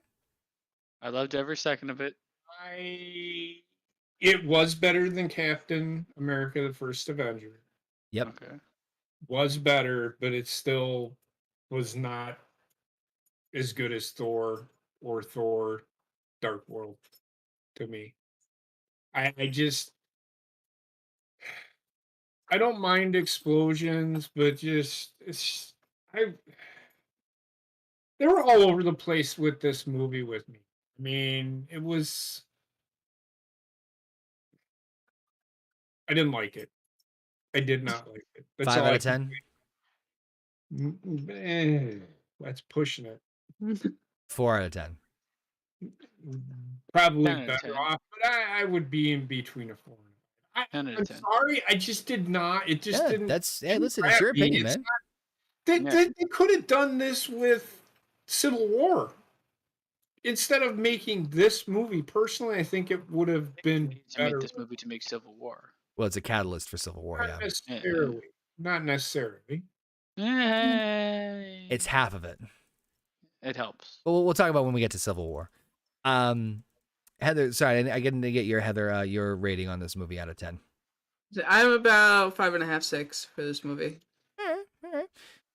Baseman, the floor is yours. Your thoughts on this movie, and the post-credit scene or the mid-credit scene with the twins. I actually like the mid-credit scene better than the post-credit. Well, Agreed. Basement. The post-credit scene, good. It answered the question. Yep. But the mid-credit scene, it answered his question, who am I? And that guy, thinking he's seen that, he kind of answered his question. You can see the look in his eyes like, oh, fuck, I'm a dick. But the mid-credit scene, it's just a scene from Age of Ultron. It was a setup for it. Isn't it like one of the middle scene, one of the beginning scenes? Nope. It's a setup for what happens. It's a setup scene. It's a tease scene. Yeah. Okay. But we don't know that it's for Age of Ultron. We just know, hey, these two characters who clearly are going to be, or a version of Quicksilver and Scarlet Witch, we'll get to that when we get to that, are coming into the MCU, and it's like, oh, that's that. I was telling Heather and Basement, I'm like, I remember when the nerds of online lost their shit when that was released, because it's like, oh, they're bringing those guys in here. What? It's always been a hypothetical with the X-Men, things like that. So. Yeah. But Basement, your thoughts on the mid-credit scene, but also Captain America: Winter Soldier as a whole. All right. So before I go, Yep. Frank saying Winter Soldier, Black Panther, Infinity War is his top 3. And Alpha saying he personally prefer they didn't do the romantic thing. Anything involving that is an instant eye roller for me. I get it, and they don't Yeah. really do it. Like, I mean, they allude to a possibility of it, but they also allude to the possibility of it with what is essentially the most the character that uses her sexualization to fucking be friends Get with whatever she people wants, or get, yeah. get whatever she wants. You know what I mean? So yeah, they never really like pull the trigger on that, and she ends up being closely related to a couple of them. So whatever, it's not bad. I don't mind it. This movie sowed the seeds for what we would get in Civil Wars. Frank, which is true. It was a key reason why Steve Rogers feels the way he does about the Because after this Sokovia movie, he doesn't Accords, trust yes. organizations anymore.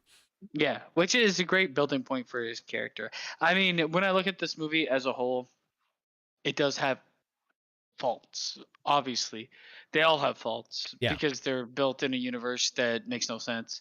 And also, at the same time, they will never be able, like, none of these movies will be able to be made without plot holes. It just doesn't exist. And so that's fine. I come to accept that. When it comes down to the movie itself, I was worried about Captain America's movies moving forward because I thought of him like Superman, to be honest. I'm like, And the first where can movie you didn't really do him go any with this favors. character? Where can you really go with this character that's like goody two shoes? You have to have something. So like the intrigue of the plot and the way that they did like a kind of like a political thriller or whatever. Yeah. It was the right move for them to do. The action was much better, easier to follow. Cinematography was much better. The storyline, though it had its dips, it's still pretty good. I like this movie. I can't not like it. I obviously, like any Marvel movie, I dislike the last 20 minutes the most. Yep. It gets to like that's the crescendo of ridiculousness. And the fact that like he got shot 7 times and he's like, I don't know if I can do this. 1 second he puts it in, and the next, I'll fight you, man. It's like, what the fuck? Oh, he lifted up a steel beam on top of that. Don't forget. Let's forget about the gunshot wounds. I guess they heal. I guess he's got healing powers. I don't know. He got shot like 7 times, but whatever. I give this movie, like I give this movie a good 7.5. I just love what they did with Winter Soldier, introducing the character, the way that they made it work. And though everything that happened in this movie, I could kind of like see what was going on. We could all like anticipate that this guy was going to be the bad guy. This guy was going to be Bucky. Yep. It's not perfect. There's no such thing as a perfect movie. It was still entertaining. Yeah. For me, and I mean, I've given up looking at these movies as like part of my universe because that's not true at all. Yeah. The based in reality thing I kind of let go to after a couple of movies. You know what I mean? And it's on Earth. Well, it's on Earth. It's not there's our 1 Earth. trillion Earths. Yeah, so. as we find out, that's a whole nother conversation. Anyway. That's a realistic belief. Thoughts on the mid-credit scene, Basement? Were you like excited when you saw this or heard about this? I don't know. Do you remember like reading or hearing about this when like people are like, oh man, Quicksilver and Scarlet Witch are teased in Winter Soldier? Like, holy shit. The thing is, like, I watched a lot of X-Men, and I didn't really. Those 2 characters weren't featured a lot in the animated show, from what I recall. They weren't. So it wasn't like huge to me. I didn't really make the connection till later when I looked online, but I didn't think that was going to happen because at this point X-Men were still owned by Fox. Exactly. Which we'll get into the specifics about that when we get to Age of Ultron, because there's behind the scenes stuff in terms of what goes on with them. What was going to happen? Yeah. Yep. So quick. But yeah, I didn't think too much of the. I mean, it was like at first I was like, who? Because like most of my X-Men knowledge was from the show, not from the fucking comic books, right? Yeah. I'm just curious. So, you know, there's no movie that's perfect, and I will still say that I am, you know, like I said at the beginning. 7.5, sorry if I Oh, didn't say. no, it's okay. I thought you said 7, but that's okay. Yeah, I said 7.5. That's right. So, like I said at the beginning, Captain America is my favorite Avenger, and this movie for me solidified him as my favorite. Again, this movie is not perfect by any stretch of the imagination, but to me, it's still, despite the plot points and the stuff where it's just like, okay, and a little bit of eye rolls and here and there and stuff like that. What I will say is that this is where, you know, as bad as Iron Man 3 was, Thor Dark World and Captain America Winter Soldier, in my opinion, have been two very solid Marvel movies almost back to back.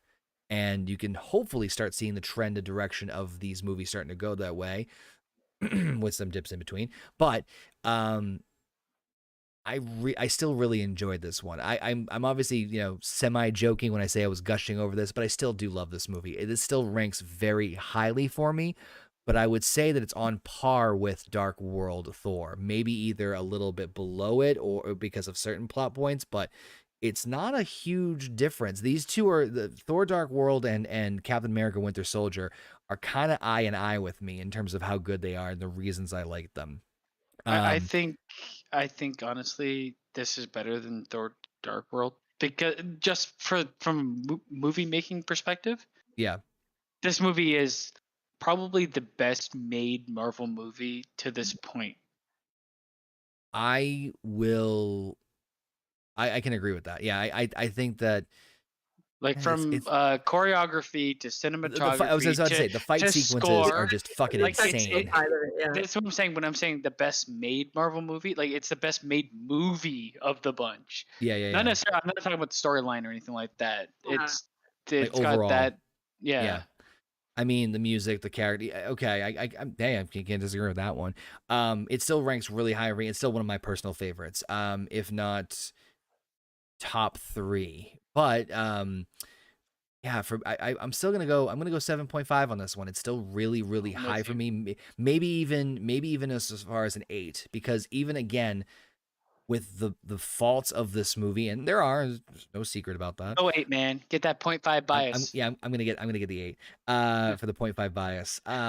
Even that standing, I could still watch this multiple times. I still think this is the best out of the Phase 2 movies, but we'll see when we get through the rest of Phase 2. But yeah, I'm gonna give it a solid 8 because I still enjoyed it just as much as I did when I first saw it.